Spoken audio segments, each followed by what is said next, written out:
ਤੁਸੀਂ ਦੇਖ ਰਹੇ ਹੋ ਜੀ ਪ੍ਰਾਈਮ ਏਸ਼ੀਆ ਟੀਵੀ। ਮੈਂ ਹਾਂ ਗੁਰਪ੍ਰੀਤ ਸੰਧਾਵਾਲੀਆ ਤੇ ਇਸ ਵਕਤ ਦੀਆਂ ਖਬਰਾਂ ਦੇ ਉੱਪਰ ਆਪਾਂ ਇੱਕ ਵਾਰ ਫਿਰ ਤੋਂ ਚਰਚਾ ਕਰਾਂਗੇ ਤੁਹਾਨੂੰ ਸਭ ਨਾਲ। ਇੱਕ ਤੇ ਹੈ ਜੀ ਕਿ ਜਦੋਂ ਆਪਾਂ ਅੱਗੇ ਵਧ ਰਹੇ ਹਾਂ ਭਾਰਤ ਦੇ ਵਿੱਚ ਲਾਕਡਾਊਨ 2 ਦੇ ਲਈ, ਤਾਂ ਕੱਲ ਦਾ ਦਿਨ ਜਿਹੜਾ ਉਹ ਬੜਾ ਖਾਸ ਹੋਣ ਵਾਲਾ, ਕਿਉਂਕਿ ਕੱਲ ਨੂੰ ਇੱਕ ਵਾਰ ਫਿਰ ਤੋਂ ਪ੍ਰਧਾਨ ਮੰਤਰੀ ਹੋਰਾਂ ਨੇ ਸਾਰੇ ਮੁੱਖ ਮੰਤਰੀਆਂ ਨਾਲ ਮੀਟਿੰਗ ਕਰਨੀ ਹੈ ਵੀ ਅੱਗੇ ਹੁਣ ਕੀ ਕਰਨਾ। ਪਰ ਇਹ ਅਜੇ ਖੁੱਲ੍ਹਾ ਜਾਂ ਕਹਿ ਲਓ ਕਿ ਵੀ ਸੈਕੰਡ ਲਾਕਡਾਊਨ ਤੋਂ ਬਾਅਦ ਦੀਆਂ ਸਲਾਹਾਂ ਹੀ ਨੇ, ਪਰ ਉਸ ਤੋਂ ਪਹਿਲਾਂ ਕੁਝ ਥਾਵਾਂ ਦੇ ਉੱਪਰ ਪੋਲੀਟੀਕਲ ਟਸਲ ਦੀਆਂ ਖਬਰਾਂ ਆਉਣ ਲੱਗ ਪਈਆਂ। ਉਹ ਕੀ ਕਹਾਣੀ ਆਪਾਂ ਜ਼ਿਕਰ ਕਰਾਂਗੇ।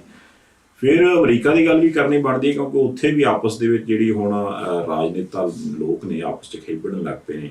ਕਿਹੜੀ ਗੱਲੋਂ ਖੇਡੜੇ ਨੇ ਉਹ ਵੀ ਜ਼ਿਕਰ ਕਰਾਂਗੇ। ਫਿਰ ਪੰਜਾਬ ਦੇ ਵਿੱਚ ਵੀ ਆਵਾਂਗੇ, ਕਿਉਂਕਿ ਪੰਜਾਬ ਵਿੱਚ ਅਜੇ ਵੀ ਕੁਝ ਸ਼ਹਿਰਾਂ ਦੇ ਵਿੱਚੋਂ ਜਿਹੜੇ ਕੇਸ ਨੇ ਉਹ ਸਾਹਮਣੇ ਆ ਰਹੇ ਆ ਤੇ ਕਰਫਿਊ ਉਸੇ ਤਰ੍ਹਾਂ ਜਾਰੀ ਆ। ਜਿਹੜੀਆਂ ਛੋਟਾਂ ਕੇਂਦਰ ਸਰਕਾਰ ਨੇ ਕਹੀਆਂ ਸੀ ਪੰਜਾਬ ਦੇ ਵਿੱਚ, ਅਜੇ ਉਹਨਾਂ ਬਾਰੇ ਨਹੀਂ ਕੋਈ ਵਿਚਾਰ ਹੈਗਾ। ਕੀ ਕਹਾਣੀ ਕਿਉਂ ਆ, ਇਹਦੇ 'ਤੇ ਵੀ ਆਪਾਂ ਜ਼ਿਕਰ ਕਰਾਂਗੇ। ਕੁਝ ਖਬਰਾਂ ਹੋਰ ਨੇ ਜਿਹੜੀਆਂ ਆਪ ਜੀ ਦੇ ਨਾਲ ਸਾਂਝੀਆਂ ਕਰਾਂਗੇ। ਸਭ ਤੋਂ ਪਹਿਲਾਂ ਸਵਾਗਤ ਕਰਦੇ ਹਾਂ, ਤੁਹਾਨੂੰ ਸਭ ਬਹੁਤ ਸਵਾਗਤ ਹੈ ਜੀ।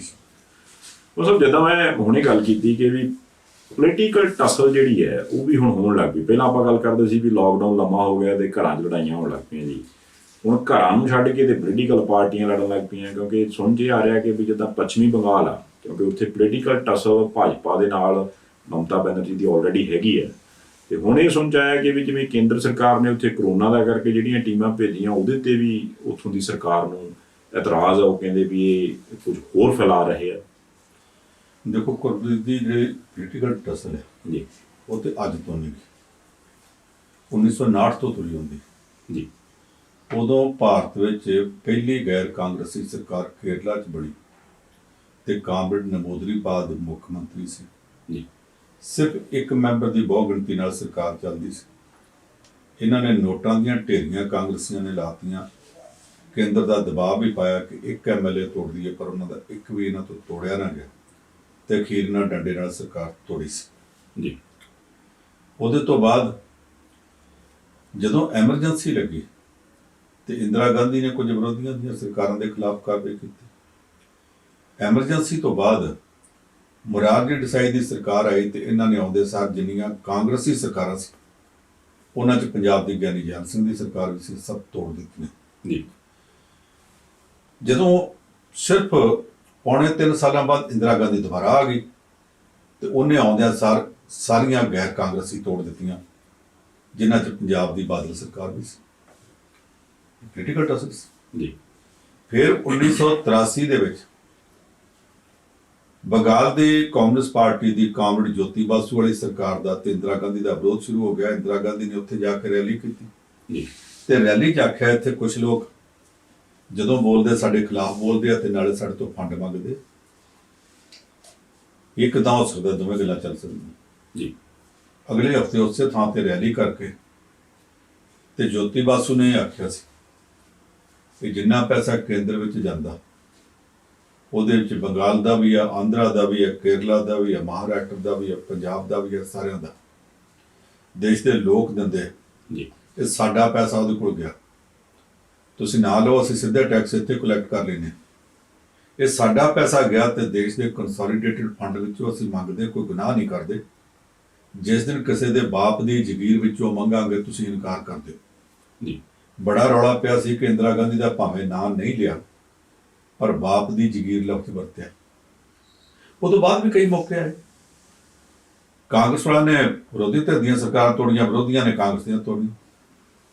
ਪਰ ਜਿਹੜਾ ਸਭ ਤੋਂ ਅਜੀਬ ਨਮੂਨਾ ਸੀ ਉਹ ਵਾਜਪਾਈ ਸਰਕਾਰ ਵੇਲੇ ਪੇਸ਼ ਹੋਇਆ ਕਿ ਉਹਨਾਂ ਦਾ ਗੁਜਰਾਤ ਦਾ ਮੁੱਖ ਮੰਤਰੀ, ਭਾਜਪਾ ਦਾ ਮੁੱਖ ਮੰਤਰੀ ਨਰਿੰਦਰ ਮੋਦੀ ਜੀ ਆਪਣੇ ਭਾਜਪਾ ਦੇ ਪ੍ਰਧਾਨ ਮੰਤਰੀ ਅਟਲ ਬਿਹਾਰੀ ਵਾਜਪਾਈ ਦੇ ਅੱਗੇ ਬੈਠ ਗਿਆ।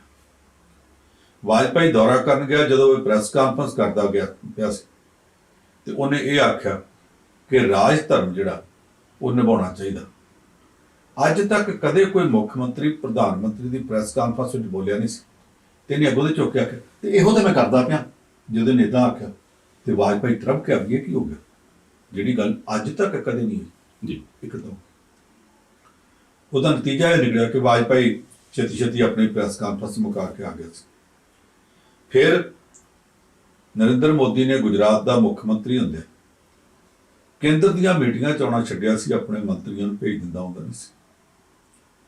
ਹੁਣ ਦੂਸਰੇ ਪਾਸੋਂ ਇਹ ਪ੍ਰਧਾਨ ਮੰਤਰੀ ਬਣਿਆ 6 ਸਾਲ ਹੋ ਗਏ, 5 ਪਹਿਲੇ ਸੀ, ਇਸ ਟਰਮ ਦਾ ਵੀ 1 ਸਾਲ ਤਾਂ ਹੋ ਚੱਲਿਆ, ਜੀ 2 ਮਹੀਨੇ ਹੀ ਕੱਟਣੇ, 2 ਵੀ ਕਿਉਂ 1 ਮਹੀਨਾ ਹੀ ਕੱਟਿਆ ਹੁਣ ਤਾਂ। ਹੁਣ ਦੂਜੇ ਕੁਝ ਦੀਆਂ ਮੀਟਿੰਗਾਂ ਤੇ ਆਉਣ ਤੋਂ ਪਰਹੇਜ਼ ਕਰਦੇ ਆ।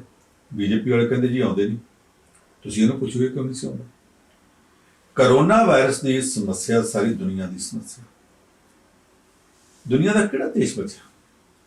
ਭਾਰਤ ਵੀ ਭੁਗਤ ਰਿਹਾ, ਬਾਕੀਆਂ ਜਿਨ੍ਹਾਂ ਨੇ ਘੱਟ ਸਹੀ ਪਰ ਭੁਗਤਦੇ ਤਾਂ ਅਸੀਂ ਪਏ ਜੀ। ਇਸ ਮਸਲੇ ਉੱਤੇ ਸਾਰਿਆਂ ਨੂੰ ਸਿਰ ਜੋੜ ਕੇ ਖਲੋਣਾ ਚਾਹੀਦਾ, ਇੱਕ ਦੂਜੇ ਦੀ ਮਦਦ ਕਰਨੀ ਚਾਹੀਦੀ।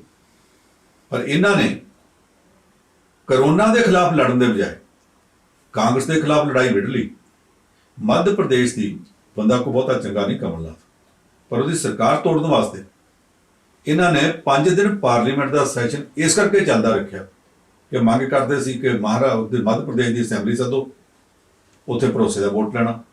ਇਹਨਾਂ ਨੂੰ ਇਹ ਜੇ ਪਾਰਲੀਮੈਂਟ ਉਠਾਤੀ ਤੇ ਮੱਧ ਪ੍ਰਦੇਸ਼ ਕਿੱਦਾਂ ਚੱਲਦਾ ਰਹੂ ਜੀ। ਤੇ ਜਦੋਂ ਉਹਨੇ ਸਰਕਾਰ ਬਦਲ ਲਈ, ਰਾਤੋਂ ਰਾਤ ਆਪਣਾ ਬਣਾ ਲਿਆ, ਤੇ ਫਿਰ ਇਹਨਾਂ ਨੇ ਅਗਲੇ ਦਿਨ ਪਾਰਲੀਮੈਂਟ ਉਠਾਤੀ। ਸਾਰਿਆਂ ਨੂੰ ਪਤਾ ਸੀ ਕਿ ਇਹ ਪੋਲੀਟੀਕਲ ਡਿਸਓਨੈਸਟੀ, ਰਾਜਨੀਤਿਕ ਤੌਰ ਤੇ ਬਦਦਿਆਨਤੀ ਕੀਤੀ ਗਈ। ਹੁਣ ਕਰੋਨਾ ਦੇ ਸਵਾਲ ਤੇ ਅੱਡ-ਅੱਡ ਸੂਬਿਆਂ 'ਚ ਭੇਜਦੇ ਨੇ ਟੀਮਾਂ। ਉਹ ਜਿਹੜੀਆਂ ਟੀਮਾਂ ਇਹਨਾਂ ਦੇ ਸੂਬਿਆਂ 'ਚ ਜਾਂਦੀਆਂ ਜਿੱਥੇ ਬੀਜੇਪੀ ਦੀਆਂ ਸਰਕਾਰਾਂ, ਉੱਥੇ ਉਹਨਾਂ ਦਾ ਹੋਰ ਰੁਖ ਹੈ। ਵੇਖਦੇ ਨਹੀਂ ਕੁਛ, ਜੋ ਸੂਬਾ ਸਰਕਾਰ ਨੇ ਕਹਤਾ ਜੀ ਆ ਵੀ ਠੀਕ, ਆ ਵੀ ਠੀਕ, ਆ ਵੀ ਠੀਕ, ਸਭ ਠੀਕ ਠੀਕ ਠੀਕ, ਇਹ ਕਰਕੇ ਠੀਕ ਕਿ ਆਪਣੇ ਜੀ। ਜਿੱਥੇ ਦੂਜਿਆਂ ਦੀਆਂ ਸਰਕਾਰਾਂ ਇਹ ਨੁਕਸ ਤੇ ਨੁਕਸ ਕੱਢੀ ਜਾਂਦੇ ਨੇ।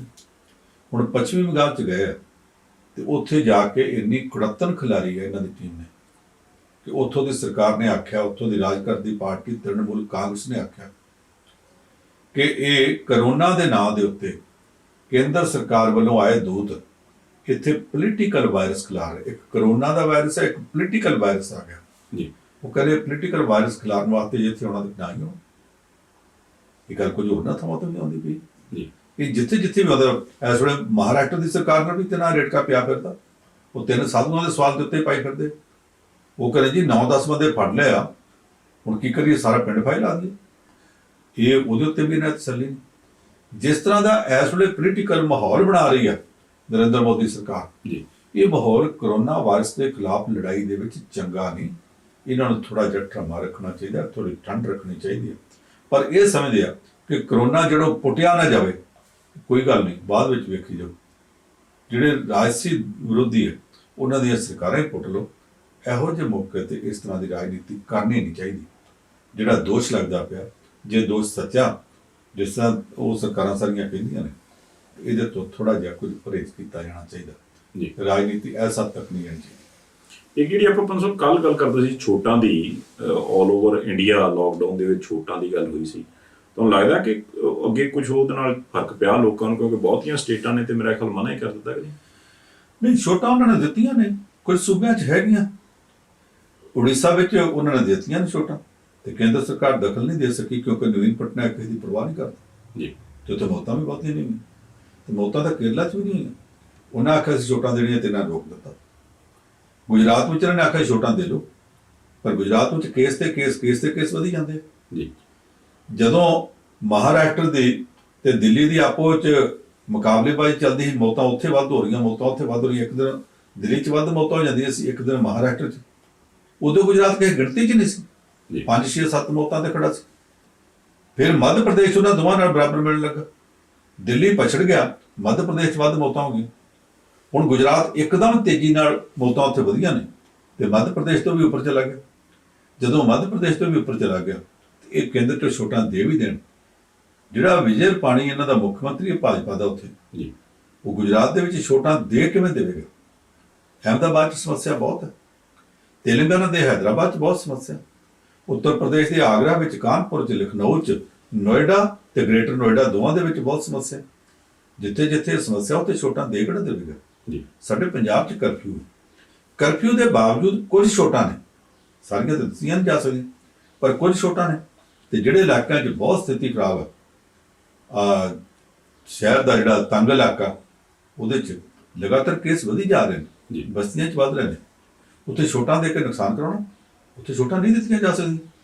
ਔਰ ਰਾਜ ਸਰਕਾਰ ਨੇ ਠੀਕ ਫੈਸਲਾ ਕੀਤਾ ਕਿ ਇਸ ਮੌਕੇ ਤੇ ਇਹਨਾਂ ਥਾਵਾਂ ਦੇ ਉੱਤੇ ਛੋਟਾਂ ਨਹੀਂ ਦਿੱਤੀਆਂ ਜਾ ਸਕਦੀਆਂ।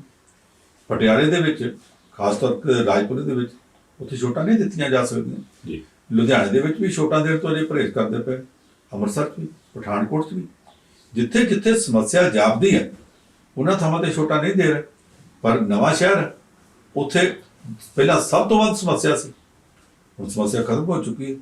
ਕੱਲ ਇੱਕ ਕੇਸ ਫੇਰ ਕਹਿੰਦੇ ਉੱਠਿਆ, ਉਹ ਵੀ ਕੋਈ ਨਹੀਂ ਸੰਭਾਲ ਲੈਣਗੇ। ਉੱਥੋਂ ਉਹਨਾਂ ਨੂੰ ਤਜਰਬਾ ਵੀ ਹੋ ਗਿਆ ਪਟਲਾਵੇ ਪਿੰਡ ਤੋਂ, ਜੀ, ਤੇ ਉਹਨਾਂ ਨੇ ਜਿਵੇਂ ਪਿਛਲੇ ਕੇਸ ਸੰਭਾਲੇ ਉਹ ਵੀ ਸੰਭਾਲ ਲੈਣਗੇ। ਤੇ ਉੱਦਾਂ ਉਸ ਜ਼ਿਲ੍ਹੇ 'ਚ ਹੋਰ ਕੋਈ ਸਮੱਸਿਆ ਨਹੀਂ, ਉੱਥੇ ਕੱਲ੍ਹ ਨੂੰ ਛੋਟਾ ਦਿੱਤੀਆਂ ਜਾ ਸਕਦੀਆਂ ਰੋਪੜ ਵਿੱਚ। ਪਰ ਕਿੰਨੀਆਂ ਦੇਣੀਆਂ ਕਿੰਨੀਆਂ ਨਹੀਂ, ਇਹ ਕੋਈ ਕੇਂਦਰ ਦੇ ਵਿੱਚੋਂ ਜਾਂ ਸੂਬੇ ਦੀ ਰਾਜਧਾਨੀ 'ਚੋਂ ਫੈਸਲਾ ਨਹੀਂ ਹੋਊਗਾ।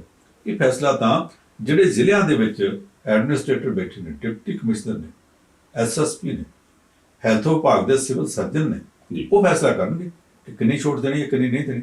ਉੱਪਰਲਿਆਂ ਨੂੰ ਕੋਈ ਪਤਾ ਨਹੀਂ ਹੁੰਦਾ ਥੱਲੇ ਕੀ ਹੁੰਦਾ ਪਿਆ। ਉੱਪਰ ਬਹੁਤ ਦੂਰ ਆ, ਕੇਂਦਰ ਦਾ ਜਿਹੜਾ ਬੁਰਜ ਆ ਜਿੱਥੇ ਪ੍ਰਧਾਨ ਮੰਤਰੀ ਸਾਹਿਬ ਬੈਠਦੇ ਆ, ਉਹ ਬਹੁਤ ਉੱਪਰੋਂ ਵੇਖਦੇ ਆ, ਗਰਾਊਂਡ ਲੈਵਲ ਤੇ ਕੁਝ ਨਹੀਂ ਹੋ ਸਕਦਾ। ਦੂਜਾ ਮੈਂ ਤੁਹਾਨੂੰ ਇਹ ਦੱਸਾਂ ਕਿ ਜਦੋਂ ਨਰਿੰਦਰ ਮੋਦੀ ਪ੍ਰਧਾਨ ਮੰਤਰੀ ਬਣਿਆ ਤੇ ਪਾਰਲੀਮੈਂਟ ਵਿੱਚ ਸਾਰੇ ਦੇਸ਼ 'ਚ ਵੀ ਇੱਕੋ ਗੱਲ, ਗੁਜਰਾਤ ਮਾਡਲ, ਹੁਣ ਤਾਂ ਗੁਜਰਾਤ ਮਾਡਲ ਚੱਲੇਗਾ, ਗੁਜਰਾਤ ਮਾਡਲ ਚੱਲੇਗਾ। ਪਾਰਲੀਮੈਂਟ 'ਚ ਰੌਲਾ ਪੈ ਗਿਆ ਜੀ ਸਾਨੂੰ ਦੱਸੋ ਤਾਂ ਅਸੀਂ ਤੁਹਾਡਾ ਕਿਹੜਾ ਗੁਜਰਾਤ ਮਾਡਲ ਹੈ। ਤੇ ਨਰਿੰਦਰ ਮੋਦੀ ਨੇ ਪਾਰਲੀਮੈਂਟ 'ਚ ਆਖਿਆ ਸੀ ਅਸਲ 'ਚ ਗੁਜਰਾਤ ਮਾਡਲ ਕੋਈ ਹੈਗਾ ਹੀ ਨਹੀਂ ਜੀ। ਜਦੋਂ ਪੁੱਛਿਆ ਹੈ ਕਿਵੇਂ, ਕਹਿੰਦੇ ਜੀ ਗੁਜਰਾਤ ਦੇ ਵਿੱਚ ਸੂਰਤ ਦਾ ਸ਼ਹਿਰ ਹੈ ਹੀਰਿਆਂ ਦਾ, ਉੱਥੇ ਇੱਕ ਹੀਰਾ 3 ਕਰੋੜ ਦਾ 5 ਕਰੋੜ ਦਾ ਵਿਕਦਾ। ਉੱਥੇ ਕੇਲਿਆਂ ਦਾ ਸ਼ਹਿਰ ਹੈ। ਇੱਦਾਂ ਦੇ ਕੋਈ ਹੋਰ ਕੇਂਦਰ ਨੇ ਵੱਡੇ ਜਿੱਥੇ ਬਹੁਤ ਕਮਾਈ ਹੈ। ਪਰ ਉੱਥੇ ਸਾਡੇ ਕੋਲ ਕੱਛ ਦਾ ਇਲਾਕਾ, ਜਿਹੜੇ ਇਲਾਕੇ ਦੇ ਵਿੱਚ ਗਾਰ ਹੈ, ਚਿੱਕੜ, ਉਹ 'ਚ ਬੰਦੇ ਦਾ ਪੈਰ ਫਸਦਾ ਜਾਂਦਾ, ਹੌਲੀ ਹੌਲੀ ਉਹਨੂੰ ਚਿੱਕੜ ਥੱਲੇ ਖਿੱਚ ਕੇ ਲੈ ਜਾਂਦਾ, ਬੰਦਾ ਬਾਹਰ ਨਹੀਂ ਨਿਕਲ ਸਕਦਾ ਜੀ। ਇੱਦਾਂ ਹੀ ਮੌਤਾਂ ਹੋ ਜਾਂਦੀਆਂ ਨੇ। ਉਸ ਇਲਾਕੇ ਦੇ ਲੋਕਾਂ ਦੀ ਹੋਰ ਸਮੱਸਿਆ, ਕਹਿੰਦੇ ਸਾਰਾ ਗੁਜਰਾਤ ਮਾਡਲ, ਸਾਰੇ ਗੁਜਰਾਤ ਦੇ ਵਿੱਚ ਇੱਕੋ ਮਾਡਲ ਕਿੱਦਾਂ ਲਾਗੂ ਹੋ ਸਕਦਾ? ਜੇ ਸਾਰੇ ਗੁਜਰਾਤ ਵਿੱਚ ਨਹੀਂ ਹੋ ਸਕਦਾ ਤੇ ਸਾਰੇ ਦੇਸ਼ ਵਿੱਚ ਵੀ ਇੱਕੋ ਨਹੀਂ ਹੋ ਸਕਦਾ। ਦੇਸ਼ ਵਿੱਚ ਇੱਕੋ ਨਹੀਂ ਹੋ ਸਕਦਾ ਤੇ ਸਾਰੇ ਕਿਸੇ ਸੂਬੇ 'ਚ, ਸਾਡੇ ਪੰਜਾਬ ਵਿੱਚ ਵੀ ਇੱਕੋ ਨਹੀਂ ਹੋ ਸਕਦਾ ਜੀ। ਨਵੇਂ ਸ਼ਹਿਰ ਦੀ ਸਥਿਤੀ ਹੋ ਰਿਹਾ, ਮੋਗੇ ਦੀ ਹੋ ਰਿਹਾ, ਫਾਜ਼ਿਲਕਾ ਦੀ ਹੋ ਰਿਹਾ, ਤਰਨਤਾਰਨ ਦੀ ਹੋ ਰਿਹਾ। ਜਿਨ੍ਹਾਂ ਜ਼ਿਲ੍ਹਿਆਂ 'ਚ ਕੋਈ ਕੇਸ ਨਹੀਂ ਹੋਇਆ ਉੱਥੇ ਦੂਸਰੇ ਜ਼ਿਲ੍ਹਿਆਂ ਵਾਲੀ ਸਖਤੀ ਕਿੱਦਾਂ ਕੀਤੀ ਜਾ ਸਕਦੀ? ਤੇ ਜ਼ਿਲ੍ਹੇ ਦੇ ਅੰਦਰ ਵੀ ਇਹ ਵੇਖਣਾ ਪਵੇਗਾ ਕਿ ਇੱਕ ਸ਼ਹਿਰ ਦੇ ਅੰਦਰ ਵੀ ਕਿਆ ਇਲਾਕੇ ਜਿਹੜੇ ਆ ਇੱਥੇ ਕੰਟੇਨਮੈਂਟ ਦੀ ਲੋੜ ਹੈ। ਇੱਕ ਕੰਟੋਨਮੈਂਟ ਹੁੰਦੀ ਜਿਹਨੂੰ ਛਾਉਣੀ ਕਹਿੰਦੇ ਸੀ ਜੀ, ਇੱਕ ਕੰਟੇਨਮੈਂਟ ਹੈ ਜਿੱਥੇ ਘੇਰਾਬੰਦੀ ਹੈ ਕਿ ਇਹਨਾਂ ਨੂੰ ਘੇਰ ਕੇ ਰੱਖੋ, ਕੰਟੇਨ ਕਰਕੇ। ਜਿਹੜਾ ਕੰਟੇਨਮੈਂਟ ਜ਼ੋਨ ਆ ਉਹਦੇ ਵਾਸਤੇ ਹੋ ਰਿਹਾ, ਦੂਸਰਿਆਂ ਵਾਸਤੇ ਹੋ ਰਿਹਾ।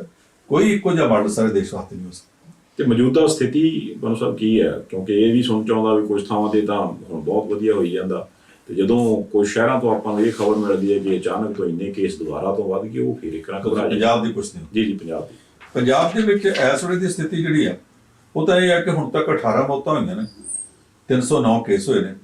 ਇਹ 'ਚੋਂ ਜਲੰਧਰ ਇਸ ਵੇਲੇ ਕਾਫੀ ਨਾਜ਼ੁਕ ਆ, 67 ਕੇਸ ਹੋ ਚੁੱਕੇ, 3 ਮੌਤਾਂ ਹੋ ਚੁੱਕੀਆਂ ਨੇ। ਮੋਹਾਲੀ ਵਿੱਚ 63 ਕੇਸ ਹੈ, 2 ਮੌਤਾਂ। ਲੱਗਦਾ ਹੈ ਕਿ ਉੱਥੇ ਹੌਲੀ ਹੌਲੀ ਬਿਮਾਰੀ ਠੱਲ ਰਹੀ ਹੈ, ਲੋਕ ਵੀ ਕੋਆਪਰੇਟ ਕਰ ਰਹੇ। ਰਾਜਧਾਨੀ ਦੇ ਨੇੜੇ ਹੋਣ ਕਰਕੇ ਸਾਰੀ ਫੋਰਸ ਵੀ ਲਾਈ ਗਈ ਹੈ। ਪਟਿਆਲੇ 'ਚ ਸਮੱਸਿਆ, ਉੱਥੇ ਮੌਤ ਅਜੇ ਤੱਕ ਕੋਈ ਨਹੀਂ ਹੋਈ ਪਰ ਕੇਸ 61 ਹੋ ਗਏ।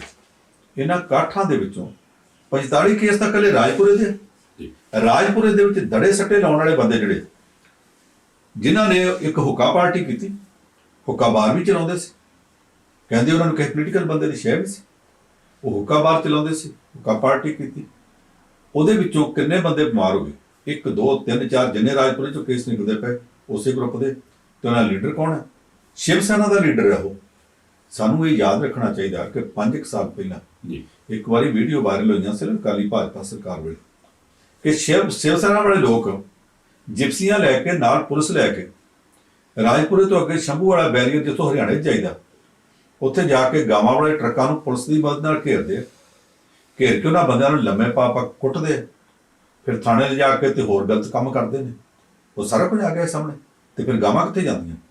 ਉਦੋਂ ਰੌਲਾ ਪੈ ਗਿਆ ਸੀ ਕਿ ਉਹਨਾਂ ਤੋਂ ਗਾਵਾਂ ਛਡਾਉਂਦੇ, ਖੇਤਾਂ ਵਿੱਚ ਛੱਡ ਦਿੰਦੇ। ਜਦੋਂ ਉਹਨਾਂ ਬੰਦਿਆਂ ਨੂੰ ਕੁੱਟ ਕੇ ਭਜਾ ਦਿੱਤਾ ਜਾਂਦਾ, ਉਹਨਾਂ ਦਾ ਟਰੱਕ ਵੀ ਤੋੜ ਦਿੱਤਾ ਜਾਂਦਾ ਜਾਂ ਥਾਣੇ ਫੜਾ ਦਿੱਤਾ ਜਾਂਦਾ। ਤੇ ਫਿਰ ਇਹਨਾਂ ਦੇ ਕੁਝ ਬੰਦੇ ਜਾਂਦੇ ਆ, ਉਹਨਾਂ ਗਾਵਾਂ ਨੂੰ ਖੇਤਾਂ 'ਚੋਂ ਫੜ ਕੇ ਤੇ ਬੈਰੀਅਰ ਤੋਂ ਪਾਸੇ ਤੇ ਲਿਜਾ ਕੇ ਹਰਿਆਣੇ ਵਿੱਚ ਦੀ ਕੱਢ ਕੇ ਤੇ ਯੂਪੀ 'ਚ ਪਹੁੰਚਾਉਂਦੇ। ਇਹ ਰੌਲਾ ਉਦੋਂ ਬਹੁਤ ਪਿਆ ਸੀ। ਹੁਣ ਇਹ ਬੰਦੇ ਉਹ ਨੇ ਜਾਂ ਕੋਈ ਹੋਰ ਗਰੁੱਪ ਹੈ ਪਤਾ ਨਹੀਂ। ਉਦੋਂ ਕੇਸ ਬਣੇ ਸਨ, ਫਿਰ ਕੇਸਾਂ ਦਾ ਕੀ ਬਣਿਆ? ਕਿਉਂਕਿ ਪੁਲਿਸ ਨਾਲ ਜਾਰੀਆਂ ਸੀ, ਉਹਨਾਂ ਕੇਸਾਂ 'ਚ ਉਹਨਾਂ ਨੂੰ ਛੁਡਾ ਦਿੱਤਾ ਗਿਆ। ਹੁਣ ਫਿਰ ਉਹ ਸ਼ਿਵ ਸੈਨਾ ਵਾਲਿਆਂ ਅੰਦਰ, ਉਹ ਸ਼ਿਵ ਸੈਨਾ ਉਦੋਂ ਵਾਲੀ ਹੈ ਕਿ ਹੋ ਰਿਹਾ ਇਹ ਤਾਂ ਪਤਾ ਨਹੀਂ। ਪਰ ਹੁਣ ਵਾਲੀ ਸ਼ਿਵ ਸੈਨਾ ਵਾਲੇ ਜਿਹੜੇ ਨੇ, ਇਹਨਾਂ ਨੇ ਜੋ ਕੁਝ ਉੱਥੇ ਕੀਤਾ, ਫਿਰ ਇਹ ਵੀ ਯਾਦ ਹੋ ਗਿਆ ਕਿ ਸ਼ਿਵ ਸੈਨਾ ਨਾ ਹੀ ਸ਼ਿਵ ਸੈਨਾ, ਅਸਲ ਵਿੱਚ ਤਾਂ ਇਹ ਦੜੇ ਸੱਟੇ ਵਾਲਾ ਟੋਲਾ। ਇੱਥੇ ਜਲੰਧਰ ਵਿੱਚ ਵੀ ਇੱਕ ਵਾਰੀ ਸ਼ਿਵ ਸੈਨਾ ਵਾਲੇ ਇੱਕ ਹਿੰਦੂ ਲੀਡਰ ਨੇ ਇਸ ਤਰ੍ਹਾਂ ਕੀਤਾ ਸੀ। ਸਿਕਿਉਰਿਟੀ ਲੈਣ ਵਾਸਤੇ ਪੁਲਿਸ ਤੋਂ ਮੇਰੀ ਜਾਨ ਨੂੰ ਖਤਰਾ ਬਹੁਤ ਹੈ ਤੇ ਆਪਣੀ ਲੱਤ 'ਚ ਗੋਲੀ ਮਾਰ ਲਈ। ਇਹ ਆਖਿਆ ਵੇਖੋ ਜੀ ਮੇਰੇ ਤੇ ਫੈਰ ਹੋਇਆ, ਤੇ ਬਾਅਦ ਵਿੱਚ ਫੜਿਆ ਕਿਹੜੀ ਗੱਲ ਤੋਂ ਗਿਆ, ਗੋਲੀ ਵੀ ਮਾਰੀ। ਸਿਕਿਉਰਿਟੀ ਵਾਸਤੇ ਕੇਸ ਵੀ ਬਣਾ, ਪਰ ਇਸ ਗੱਲ ਦਾ ਖਿਆਲ ਰੱਖਿਆ ਕਿ ਮੇਰੀ ਪੈਂਟ ਨਾ ਖਰਾਬ ਹੋ ਜਾਏ। ਪੈਂਟ ਤਾਂ ਚੁੱਕ ਕੇ ਤੇ ਖਾਲੀ ਲੱਤ ਤੇ ਗੋਲੀ ਮਾਰੀ ਸੀ, ਉਹ 'ਚ ਫਸ ਗਏ। ਜੀ। ਇੰਨੀ ਗੱਲ 'ਚ ਫਸ ਗਿਆ ਸੀ, ਉਹ ਵੀ ਇਹਨਾਂ ਦੇ ਲੀਡਰ ਸੀ। ਇਦਾਂ ਦੇ ਲੋਕ ਕਈ ਵਾਰੀ ਫਸਦੇ ਨੇ। ਉਹ ਜਿਹੜਾ ਪਟਿਆਲੇ ਦਾ ਮਾਮਲਾ, ਉਹ ਇਸ ਕਰਕੇ ਥੋੜਾ ਜਿਹਾ ਵੱਖਰੀ ਕਿਸਮ ਦਾ ਕੇਸ ਜਿੰਨੇ ਕੁ ਵਧੇ, ਉਹ ਇੱਕ ਟੋਲੇ ਦੇ ਨੇ, ਜੀ। ਵਿਗੜਿਆ ਹੋਇਆ ਟੋਲਾ ਜਿਹੜਾ ਗੰਦੇ ਧੰਦਿਆਂ 'ਚ ਲੱਗਾ ਸੀ। ਜੀ। ਇਹਦੇ ਤੋਂ ਇਲਾਵਾ ਪਠਾਨਕੋਟ 'ਚ ਥੋੜੀ ਜਿਹੀ ਗੰਭੀਰ ਸਿਚੁਏਸ਼ਨ, ਉੱਥੇ ਧਿਆਨ ਦੇਣਾ ਪਊ। 25 ਕੇਸ ਨੇ ਹੁਣ ਤੱਕ, ਇੱਕ ਮੌਤ ਹੋਈ ਸੀ, ਜਿਹਦੀ ਮੌਤ ਹੋਈ ਸੀ ਉਹਦੀਆਂ ਅੱਜ ਸ਼ਾਇਦ 18 ਦਿਨਾਂ ਬਾਅਦ ਅਸਥੀਆਂ ਚੁਣੀਆਂ ਗਈਆਂ। ਜੀ। ਹੁਣ ਤੱਕ ਉਹਦੀਆਂ ਅਸਥੀਆਂ ਨੂੰ ਕੋਈ ਹੱਥ ਨਹੀਂ ਲਾਉਂਦਾ। ਅੱਜ ਜਾ ਕੇ ਚੁਣੀਆਂ ਗਈਆਂ। ਲੁਧਿਆਣੇ ਦੇ ਵਿੱਚ ਮੌਤਾਂ 4 ਹੋ ਗਈਆਂ, ਪਰ ਕੇਸ ਅਜੇ ਤੱਕ 17 ਨੇ। ਉੱਥੇ ਜਦੋਂ ਵੀ ਮੌਤ ਹੁੰਦੀ ਹੈ ਅਚਾਨਕ ਪਤਾ ਲੱਗਦਾ। ਉਹਦਾ ACP ਕੋਹਲੀ ਦੀ ਮੌਤ ਹੋ ਗਈ ਹੈ ਜੀ। ਉਸ ਕੋਹਲੀ ਦੇ ਮਾਮਲੇ 'ਚ ਵੀ ਇਹੋ ਇੱਕ ਦਿਨ ਪਹਿਲਾਂ ਤੱਕ ਉਹ ਡਿਊਟੀ ਕਰਦਾ ਪਿਆ, ਪਤਾ ਹੀ ਨਹੀਂ ਲੱਗਾ। ਜਦੋਂ ਪਤਾ ਲੱਗਾ ਤੇ ਅਚਾਨਕ ਇੰਨੀ ਹਾਲਤ ਵਿਗੜ ਗਈ ਕਿ ਫਿਰ ਉਹਨੂੰ ਸੰਭਾਲਣਾ ਔਖਾ ਹੋ ਗਿਆ। ਇੱਥੇ ਜਲੰਧਰ ਵਾਲਾ ਕੇਸ ਕੀ ਹੈ ਕਿ ਇੱਕ ਬੰਦਾ ਬਿਮਾਰ ਹੋਇਆ, ਉਹ ਪੂਰਬੀਆ ਮਜ਼ਦੂਰ ਸੀਗਾ, ਉੱਥੋਂ UP ਤੋਂ ਆਇਆ ਹੋਇਆ। ਜੀ। ਉਹਨੂੰ ਉਹਦੇ ਨਾਲ ਦੇ ਪਰਿਵਾਰ ਵਾਲੇ ਲੈ ਕੇ ਗਏ ਇੱਕ ਪ੍ਰਾਈਵੇਟ ਹਸਪਤਾਲ। ਪ੍ਰਾਈਵੇਟ ਹਸਪਤਾਲ ਵਾਲਿਆਂ ਨੇ ਆਖਿਆ ਕਿ ਇਹਨੂੰ ਸਰਕਾਰੀ ਹਸਪਤਾਲ ਲੈ ਜਾਓ, ਉਹਦੀ ਹਾਲਤ ਖਰਾਬ ਹੈ। ਕਹਿੰਦੇ ਨਹੀਂ ਜੀ, ਅਸੀਂ ਸਰਕਾਰੀ ਹਸਪਤਾਲ ਨਹੀਂ ਲੈ ਜਾਣਾ, ਤੁਸੀਂ ਜਿੰਨਾ ਖਰਚਾ ਹੋਵੇਗਾ ਅਸੀਂ ਕਰਾਂਗੇ, ਇੱਥੇ ਹੀ ਕਰਾਉਣਾ। ਜ਼ਿੱਦ ਕਰ ਲਈ।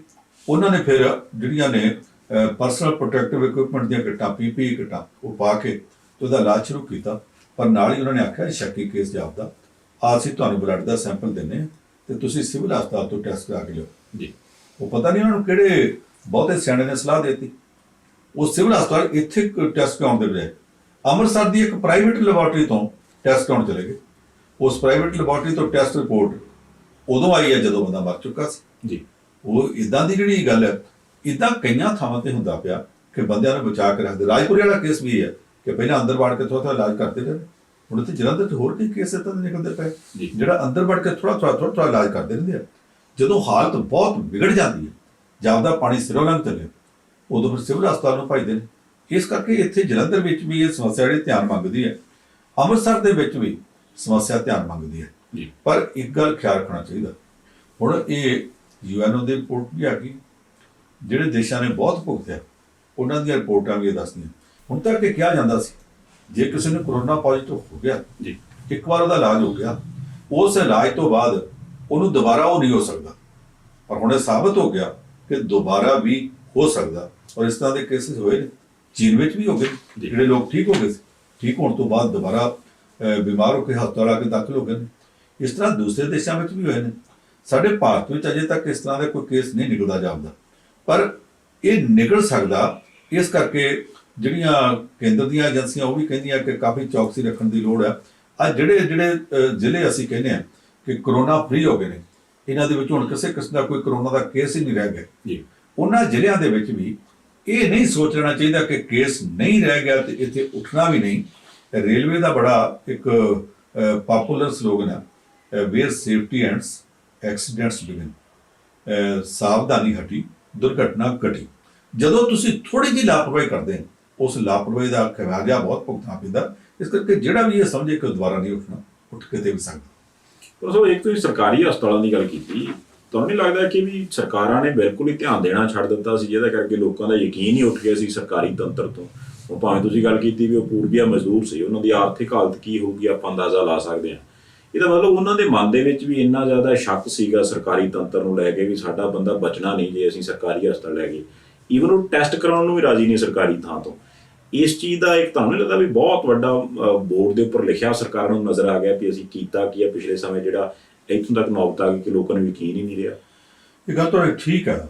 4-5 ਦਿਨ ਪਹਿਲਾਂ ਮੇਰੀ ਟੈਲੀਫੋਨ ਵਿਭਾਗ ਦੇ BSNL ਦੇ ਇੱਕ ਸੀਨੀਅਰ ਅਧਿਕਾਰੀ ਨਾਲ, ਜਿਹੜਾ ਉਹਨਾਂ ਦੀ ਐਸੋਸੀਏਸ਼ਨ ਦਾ ਵੀ ਲੀਡਰ ਹੈ, ਉਹਦੇ ਨਾਲ ਗੱਲ ਹੋਈ।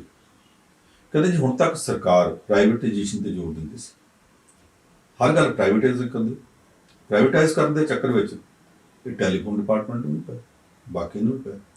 ਸਿਵਲ ਹਸਪਤਾਲਾਂ ਦੀ ਥਾਂ ਤੇ ਵੀ ਪ੍ਰਾਈਵੇਟ ਹਸਪਤਾਲ ਖੜੇ ਕਰਦੇ।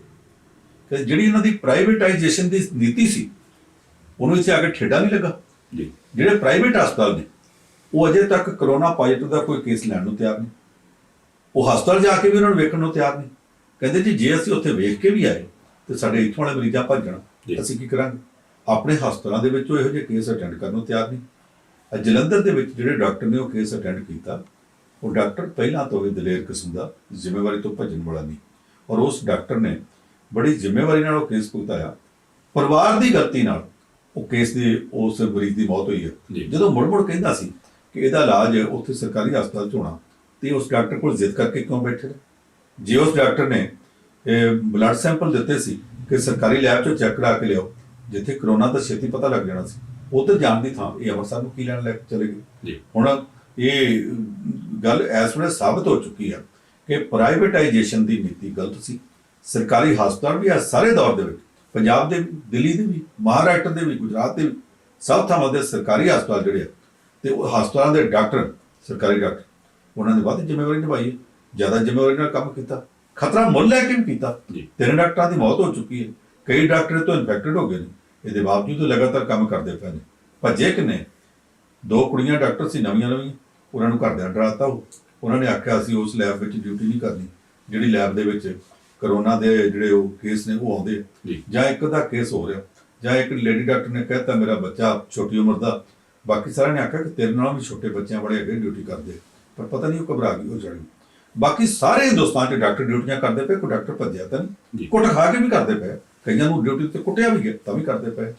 ਆ BSNL ਵਾਲੇ ਜਿਹੜੇ ਉਸ ਐਸੋਸੀਏਸ਼ਨ ਦੇ ਲੀਡਰ ਨੇ ਮੇਰੇ ਨਾਲ ਗੱਲ ਕੀਤੀ 4-5 ਦਿਨ ਪਹਿਲਾਂ, ਉਹਨੇ ਬੜਾ ਠੋਕ ਕੇ ਆਖਿਆ ਕਿ ਜਿੰਨੀਆਂ ਪ੍ਰਾਈਵੇਟ ਟੈਲੀਫੋਨ ਕੰਪਨੀਆਂ ਕਮਾਈ ਤੇ ਤੁਸੀਂ ਇਹਨਾਂ ਨੂੰ ਕਰਾਉਂਦੇ ਸੀ, ਇਹਨਾਂ ਨੂੰ ਸਪੈਕਟਰਮ ਵੇਚੇ ਗਏ, ਉਹ 'ਚੋਂ ਲੀਡਰਾਂ ਨੇ ਵੀ ਕਰਪਸ਼ਨ ਕੀਤੀ, ਪ੍ਰਾਈਵੇਟ ਕੰਪਨੀਆਂ ਨੇ ਵੀ ਕੀਤੀ। ਅੱਜ ਉਹ ਕਿੱਥੇ ਨੇ ਪ੍ਰਾਈਵੇਟ ਕੰਪਨੀਆਂ? ਅੱਜ ਸਾਰੇ ਪ੍ਰਬੰਧਾਂ ਦੇ ਵਿੱਚ BSNL ਜਿਹੜੀ ਹੈ ਉਹ ਅੱਗੇ ਜਾ ਕੇ ਸੇਵਾ ਕਰ ਰਹੀ ਹੈ। ਐਸ ਕਰੋਨਾ ਕ੍ਰਾਈਸਿਸ ਵਿੱਚ ਵੀ ਲੋਕਾਂ ਦੇ ਘਰਾਂ 'ਚ ਇਹਨਾਂ ਦੇ ਬੰਦੇ ਜਾਂਦੇ ਪਏ। ਪ੍ਰਾਈਵੇਟ ਕੰਪਨੀਆਂ ਹੱਥ ਖੜੇ ਕਰਦੀਆਂ ਪਈਆਂ ਨੇ। ਵੱਡੀਆਂ ਕੰਪਨੀਆਂ ਨੇ ਭਾਰਤ ਸਰਕਾਰ ਨੂੰ ਕਹਿਣਾ ਸ਼ੁਰੂ ਕਰਤਾ ਕਿ ਹੁਣ ਤਾਂ ਅਸੀਂ ਤਾਂ ਜੀ ਬੜੇ ਔਖੇ ਫਸ ਗਏ। ਕਦੇ ਤੁਸੀਂ ਔਖੇ ਫਸ ਗਏ? ਲੋਕੀ ਫੋਨ ਕਰਦੇ, ਬਿੱਲ ਤਾਂ ਤੁਹਾਨੂੰ ਅਜੇ ਵੀ ਮਿਲ ਰਹੇ ਨੇ, ਨਹੀਂ ਮਿਲ ਰਹੇ, ਬਾਕੀਆਂ ਨੂੰ ਨਹੀਂ ਮਿਲ ਰਿਹਾ। ਉਹਨਾਂ ਥਾਵਾਂ ਤੇ ਸਮੱਸਿਆ ਆ ਰਹੀ ਹੋਊ, ਦੁਕਾਨਾਂ ਲੋਕਾਂ ਦੀਆਂ ਬੰਦ ਹੋ ਗਈਆਂ ਹੋਣਗੀਆਂ, ਤੁਹਾਡੇ ਪੈਸੇ ਤੇ ਅਜੇ ਵੀ ਮਿਲ ਰਹੇ, ਪਰ ਇਹਦੇ ਬਾਵਜੂਦ ਪ੍ਰਾਈਵੇਟ ਟੈਲੀਫੋਨ ਕੰਪਨੀਆਂ ਨੂੰ ਇਹ ਚੰਗੇ ਸਾਬਤ ਹੋਏ ਨੇ। ਸੋ ਇਹਦੇ ਤੋਂ ਇਹ ਸਮਝਣਾ ਚਾਹੀਦਾ ਕਿ ਪ੍ਰਾਈਵੇਟਾਈਜੇਸ਼ਨ ਦੀ ਨੀਤੀ ਵੀ ਗਲਤ ਸੀ। ਔਖੀ ਘੜੀ 'ਚ ਸਰਕਾਰ ਦੇ ਆਪਣੇ ਲੋਕ ਹੀ ਕੰਮ ਆਉਂਦੇ। ਇਹ ਮੈਂ ਸਵਾਲ ਕੀਤਾ ਵੀ ਇਸ ਕਰਕੇ ਸੀਗਾ ਵੀ ਇਹ ਕਰੋਨਾ ਆਉਣ ਤੋਂ ਪਹਿਲਾਂ ਆਪਾਂ ਲਗਭਗ ਹਰ ਦੂਜੇ ਤੇ ਜਦੋਂ ਗੱਲ ਕਰਦੇ ਸੀ ਵੀ ਆਹ ਜਿਹੜੀ ਸਰਕਾਰ ਆ, ਇਹਨੇ ਵੱਡੀਆਂ ਕੰਪਨੀਆਂ ਜਿਹੜੀਆਂ ਉਹ ਸੇਲ ਤੇ ਲਾਦੀਆਂ ਵੀ ਆਹ ਚੱਕ ਲਓ, ਸਰਕਾਰੀ ਅਸੀਂ ਬਣਾਈ ਸੀ, ਇੰਨੇ ਪੈਸੇ ਅਸੀਂ ਠੇਲ ਦਿਆਂਗੇ। ਏਅਰ ਇੰਡੀਆ ਲਾ ਲਓ, ਆਪਾਂ BPCL ਦੀ ਗੱਲ ਕਰਦੇ ਸੀ, ਉਸ ਤੋਂ ਬਹੁਤ ਸਾਰੀਆਂ ਕੰਪਨੀਆਂ ਨੇ। ਹੁਣ ਤੁਹਾਨੂੰ ਲੱਗਦਾ ਵੀ ਇੱਕ ਅੰਦਰ ਬਹਿ ਕੇ ਕਿਤੇ ਸੋਚਣਗੇ ਵੀ ਯਾਰ ਜੋ ਸਾਡਾ ਗਹਿਣਾ ਬਣਿਆ ਸੀ ਅਸੀਂ ਬਚਾ ਲਈਏ, ਕੱਲ੍ਹ ਹੀ ਵਪਾਰੀਆਂ ਨੂੰ ਵੇਚਦੇ ਆ ਤੇ ਮੁੜ ਕੇ ਵਪਾਰੀ ਭੱਜ ਜਾਂਦੇ, ਕੁੰਡਾ ਲਾ ਕੇ ਅਗਲਾ ਘਰ ਬਹਿ ਜਾਂਦਾ। ਨਹੀਂ, ਇਹ ਨਹੀਂ ਸੋਚਣਗੇ ਜੀ। ਇਸ ਕਰਕੇ ਨਹੀਂ ਸੋਚਣਗੇ ਕਿ ਸਵਾਲ ਨੀਤੀ ਨਾਲੋਂ ਜ਼ਿਆਦਾ ਨੀਤ ਦਾ ਹੁੰਦਾ ਜੀ। ਕੁਝ ਮਾਮਲੇ ਇਹੋ ਜਿਹੇ ਆ ਜਿਨ੍ਹਾਂ ਦੇ ਵਿੱਚ ਸਰਕਾਰ ਦੇ ਉੱਤੇ ਲੋਕ ਸਿੱਧੇ ਤੌਰ ਤੇ ਸ਼ੱਕ ਕਰਦੇ।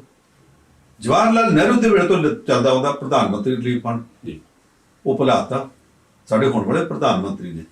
ਪ੍ਰਧਾਨ ਮੰਤਰੀ ਰਿਲੀਫ ਫੰਡ ਨੂੰ ਛੱਡ ਕੇ ਇੱਕ PM ਕੇਅਰ ਵੱਖਰਾ ਫੰਡ ਚਲਾਤਾ।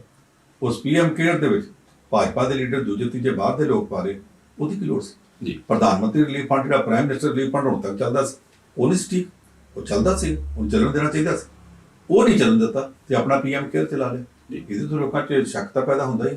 ਜਦੋਂ ਪਿਛਲੇ 2 ਸਾਲਾਂ ਤੋਂ ਰੌਲਾ ਪੈ ਰਿਹਾ ਕਿ ਰਿਜ਼ਰਵ ਬੈਂਕ ਦੇ ਵਿੱਚ ਰਿਜ਼ਰਵ ਪਿਆ ਪੈਸਾ ਨਾ ਛੱਡੋ, ਤੇ ਸਰਕਾਰ ਮੁੜ ਕੇ ਇੰਨਾ ਲੈਣਾ ਦਬਾਅ ਪਾ ਕੇ ਉਹ ਤੋਂ ਪੈਸੇ ਲੈਂਦੀ ਨਹੀਂ।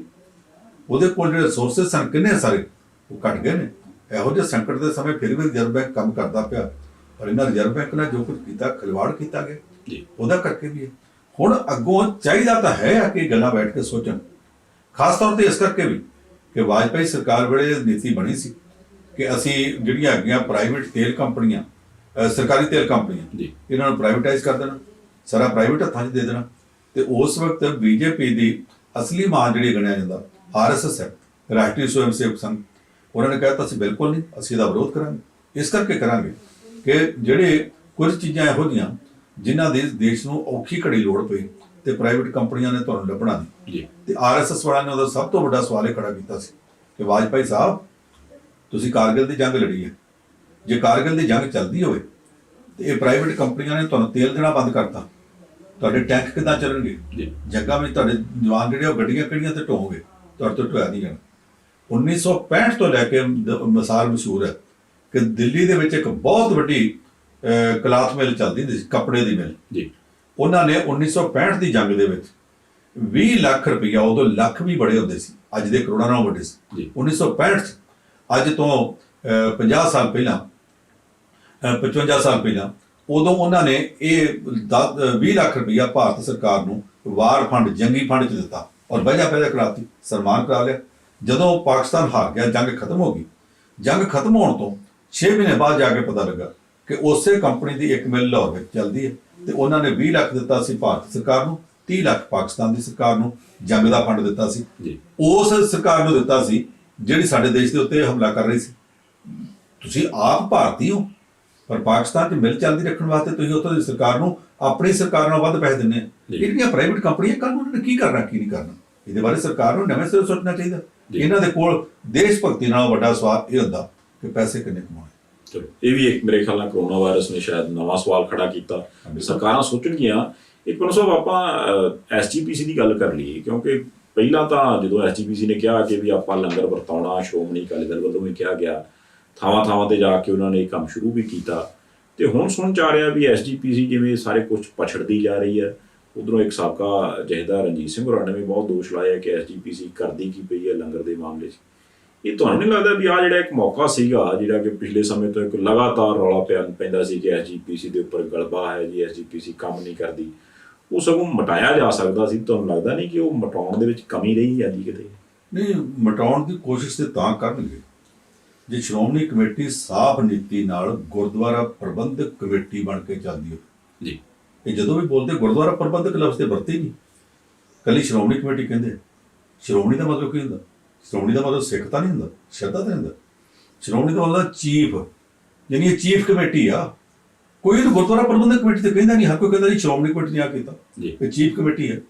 ਔਰ ਇਹਨੂੰ ਚਲਾਉਣ ਵਾਸਤੇ ਨੀਤ ਦੀ ਥਾਂ ਤੇ ਬਦਨੀਤੀ ਤੋਂ ਕੰਮ ਲਿਆ ਜਾ ਰਿਹਾ। ਹਰ ਮਾਮਲੇ 'ਚ ਘਪਲੇ ਲੱਭਦੇ ਪਏ ਨੇ। ਆ ਪਿਛਲੇ ਸਾਲ ਲੰਗਰ ਦੀਆਂ ਲੱਕੜਾਂ 'ਚ ਵੀ ਘਪਲਾ ਨਿਕਲਿਆ, ਉਹ ਤੋਂ ਪਹਿਲਾਂ ਕੜਾਹ ਪ੍ਰਸ਼ਾਦ ਦੀਆਂ ਪਰਚੀਆਂ 'ਚ ਘਪਲਾ ਨਿਕਲਿਆ, ਅਖੰਡ ਪਾਠਾਂ ਦੀ ਬੁਕਿੰਗ ਵਿੱਚ ਘਪਲਾ ਨਿਕਲਿਆ। ਜਿਹੜੇ ਚੰਦੋਏ ਚੜਾਏ ਜਾਂਦੇ ਆ, ਰੋਜ਼ ਨਵਾਂ ਚੰਦੋਆ ਹੁੰਦਾ, ਉਹਨਾਂ ਚੰਦੋਇਆਂ ਦੀ ਕਰਪਸ਼ਨ ਪਤਾ ਲੱਗ ਚੁੱਕੀ ਹੈ, ਕਿਹੜਾ ਕੰਮ ਜਿਹ 'ਚ ਨਹੀਂ ਹੋਈ। ਹੁਣ ਜਥੇਦਾਰ ਰਣਜੀਤ ਸਿੰਘ ਨੇ, ਸਾਬਕਾ ਜਥੇਦਾਰ ਨੇ, ਉਹਨੇ ਜਿਹੜੀ ਗੱਲ ਆਖੀ ਹੈ ਉਹ ਬਹੁਤ ਵੱਡੀ। ਕਹਿੰਦਾ ਸ਼੍ਰੋਮਣੀ ਕਮੇਟੀ ਨੇ ਪਹਿਲੇ ਦਿਨ ਬੜੀ ਬੜਕ ਮਾਰੀ, ਅਸੀਂ ਲੋੜਵੰਦਾਂ ਨੂੰ ਰਾਸ਼ਨ ਵੰਡਾਂਗੇ। ਕਹਿੰਦਾ 4 ਦਿਨ ਚਲਾ ਕੇ ਤੇ ਮੁੜ ਕੇ ਭਾਂਡੇ ਮੂਧੇ ਕਰਤੇ ਆ। ਉਹਨੇ ਲਫ਼ਜ਼ ਭਾਂਡੇ ਮੂਧੇ ਕਰਤੇ ਵਰਤਿਆ। ਉਹ ਕਹਿੰਦਾ ਭਾਂਡੇ ਮੂਧੇ ਕਰਕੇ ਬਹਿ ਗਏ, ਸਾਡੇ ਕੋਲ ਹੈ ਨਹੀਂ। ਉਹ ਕਹਿੰਦਾ ਸ਼੍ਰੋਮਣੀ ਕਮੇਟੀ ਡੇਰਾ ਬਿਆਸ ਰਾਧਾ ਸੁਆਮੀ ਤੋਂ ਇਹ ਛੋਟੀ ਹੈ। ਰਾਧਾ ਸੁਆਮੀ ਵਾਲਾ ਬਾਬਾ ਉਹ ਆਪਣੇ ਸੇਵਕਾਂ ਦੇ ਰਾਹੀਂ ਖਾਣੇ ਦੇ ਪੈਕਟ ਬਣਾ ਕੇ ਆਪ ਵੰਡਣ ਦੇ ਬਜਾਏ ਪ੍ਰਸ਼ਾਸਨ ਨੂੰ ਦੇ ਰਿਹਾ, ਲਓ ਜੀ ਜਿੱਥੇ ਇੱਥੇ ਲੋੜਵੰਦ ਲੋਕ ਆ ਉਹਨਾਂ ਨੂੰ ਵੰਡ ਦਿਓ। ਜੋ ਬਾਬਾ ਜੀ ਇਹ ਕੰਮ ਕਰਦੇ ਪਏ ਨੇ ਤੇ ਤੁਸੀਂ ਰਾਧਾ ਸੁਆਮੀ ਵਾਲਿਆਂ ਤੋਂ ਵੀ ਗੈਰ ਬੀਤੇ ਜੀ।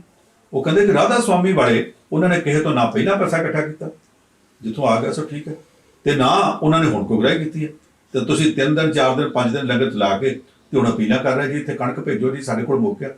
ਉਹਨੇ ਸਵਾਲ ਖੜਾ ਕੀਤਾ ਕਿ ਗੁਰੂ ਨਾਨਕ ਸਾਹਿਬ ਦਾ 550ਵਾਂ ਜਦੋਂ ਤੁਸੀਂ ਪ੍ਰਕਾਸ਼ ਪੁਰਬ ਮਨਾਇਆ, ਇੱਕ ਤੰਬੂ ਲਾਉਣ ਦਾ ਕੰਮ ਜਿਹੜਾ ਪਤਾ ਨਹੀਂ 1 ਕਰੋੜ ਤੋਂ ਵੀ ਘੱਟ 'ਚ ਹੋ ਸਕਦਾ ਸੀ, ਉਹਦੇ ਵਾਸਤੇ 12 ਕਰੋੜ ਦਾ ਠੇਕਾ ਦਿੱਤਾ ਗਿਆ ਤੇ ਉਹਦੇ ਤੋਂ ਬਾਅਦ 1.5 ਕਰੋੜ ਹੋਰ ਵਧਾ ਦਿੱਤਾ ਗਿਆ। ਸ਼੍ਰੋਮਣੀ ਗੁਰਦੁਆਰਾ ਪ੍ਰਬੰਧਕ ਕਮੇਟੀ ਦੀ ਜਿਹੜੀ ਇੰਟਰਮ ਕਮੇਟੀ, ਉਹਦੇ ਜਦੋਂ ਬਿੱਲ ਆਇਆ ਤੇ ਅਗਲਿਆਂ ਵਿਰੋਧ ਕੀਤਾ ਕਿ ਇਹਨਾਂ ਤੇ ਹੋ ਹੀ ਨਹੀਂ ਸਕਦਾ। ਤੇ ਦੂਜਾ ਇਹ ਕਿ ਜੇ ਹੋ ਹੀ ਗਿਆ ਸੀ ਤੇ ਇਹ ਤੇ ਆਪਣੇ ਆਪ ਇਹੋ ਹੀ ਵੱਧ ਹੈ, ਤੇ ਤੁਸੀਂ ਇਹ ਦੱਸੋ ਕਿ ਆਹ ਉਤਲੇ ਬਾਅਦ 1.5 ਕਰੋੜ ਹੋਰ ਕਦਾ ਵਧਾਤਾ। ਤੇ ਉਸ ਬੰਦੇ ਨੇ ਆਖਿਆ ਜੀ ਨਾ ਪਾਸ ਕਰੋ, ਤੁਹਾਡੇ ਤੋਂ ਕਰਾਉਣ ਵਾਲੇ ਕਰਾ ਲੈਣਗੇ।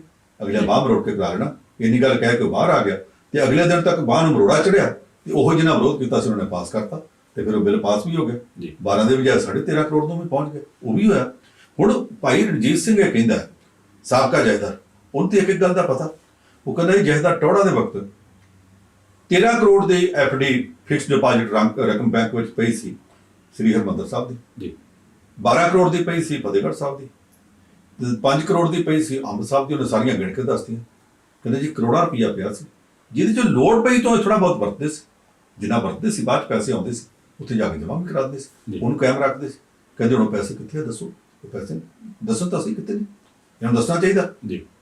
ਉਹਨੇ ਆਖਿਆ, ਕਹਿੰਦਾ ਜੀ ਸਿਆਸੀ ਪਾਰਟੀਆਂ, ਅਕਾਲੀ ਦਲ, ਇਹਦੀਆਂ ਰੈਲੀਆਂ ਦੇ ਉੱਤੇ ਸ਼੍ਰੋਮਣੀ ਕਮੇਟੀ ਗੁਰੂ ਰਾਮਦਾਸ ਦੇ ਲੰਗਰ ਚੋਂ ਟਰਾਲੀਆਂ ਤੇ ਭਰ ਕੇ ਲੰਗਰ ਭੇਜਦੀ ਰਹੀ ਉੱਥੇ ਆਏ ਅਕਾਲੀ ਵਰਕਰਾਂ ਨੂੰ ਵਰਤਾਉਣ ਵਾਸਤੇ। ਔਰ ਉਹ ਲੋਕੀ ਮਜ਼ਾਕ ਕਰਦੇ ਸੀ ਕਿ ਉੱਤੇ ਲਿਖਿਆ ਲੰਗਰ ਸ੍ਰੀ ਗੁਰੂ ਰਾਮਦਾਸ ਤੇ ਲੰਗਰ ਵੰਡਿਆ ਜਾ ਰਿਹਾ ਇੱਥੇ ਸਿਆਸੀ ਰੈਲੀਆਂ। ਸਾਨੂੰ ਇਹ ਵੀ ਯਾਦ ਰੱਖਣਾ ਚਾਹੀਦਾ ਕਿ 2007 'ਚ ਜਦੋਂ ਕੈਪਟਨ ਅਮਰਿੰਦਰ ਸਿੰਘ ਦੀ ਸਰਕਾਰ ਹਾਰ ਗਈ ਤੇ ਬਾਦਲ ਸਰਕਾਰ ਆ ਗਈ, ਕੈਪਟਨ ਸਾਹਿਬ ਦੇ ਖਿਲਾਫ ਇਹਨਾਂ ਨੇ, ਬਾਦਲ ਸਾਹਿਬ ਨੇ ਉੱਥੇ ਇੱਕ ਧਰਨਾ ਚੱਲਦਾ ਰੱਖਣ ਵਾਸਤੇ ਮੁਲਾਜ਼ਮਾਂ ਦਾ ਧਰਨਾ 4-5 ਕਿਸਮ ਦੀਆਂ ਜਥੇਬੰਦੀਆਂ ਸੀ, ਉਹਨਾਂ ਵਾਸਤੇ ਸ਼੍ਰੋਮਣੀ ਕਮੇਟੀ ਨੇ ਤੰਬੂ ਵੀ ਦਿੱਤੇ ਸਨ, ਪੱਖੇ ਵੀ ਦਿੱਤੇ ਸਨ, ਪਾਣੀ ਦਾ ਪ੍ਰਬੰਧ ਵੀ ਤੇ ਲੰਗਰ ਵੀ ਰੋਜ਼ ਜਾਂਦਾ ਸੀ। ਜਿਸ ਦਿਨ ਚੋਣਾਂ 'ਚ ਕੈਪਟਨ ਅਮਰਿੰਦਰ ਸਿੰਘ ਦੀ ਹਾਰ ਹੋ ਗਈ ਤੇ ਬਾਦਲ ਸਾਹਿਬ ਆ ਗਏ, ਚੌਥੀ ਵਾਰੀ ਉਦੋਂ ਮੁੱਖ ਮੰਤਰੀ ਬਣੇ ਸਨ ਜੀ, ਪੰਜਵੀਂ ਵਾਰੀ ਮੁੜ ਕੇ 2012 'ਚ ਬਣਦੇ, ਇਹ ਗਏ। ਸ਼ਾਮ ਨੂੰ ਸ਼੍ਰੋਮਣੀ ਕਮੇਟੀ ਦੀ ਟੀਮ ਆਈ, ਤੰਬੂ ਵੀ ਪੁੱਟ ਕੇ ਲੈ ਗਈ, ਪੱਖੇ ਵੀ ਲੈ ਗਈ, ਲੰਗਰ ਵਾਲੇ ਭਾਂਡੇ ਵੀ ਲੈ ਗਈ ਤੇ ਉਹਨਾਂ ਨੂੰ ਵਾਹਿਗੁਰੂ ਜੀ ਕਾ ਖਾਲਸਾ ਕਹੇ ਕਿ ਕੱਲ ਤੋਂ ਤੁਹਾਨੂੰ ਕੱਖ ਨਹੀਂ ਮਿਲਣਾ। ਇਹਦਾ ਮਤਲਬ ਕਿ ਕਾਂਗਰਸੀ ਸਰਕਾਰ ਦੇ ਖਿਲਾਫ ਜਥੇਬੰਦੀਆਂ ਲੜਨ ਤੇ ਸ਼੍ਰੋਮਣੀ ਕਮੇਟੀ ਤੰਬੂ ਵੀ ਦਿੰਦੀ, ਪੱਖੇ ਵੀ ਦਿੰਦੀ, ਲੰਗਰ ਵੀ ਦਿੰਦੀ।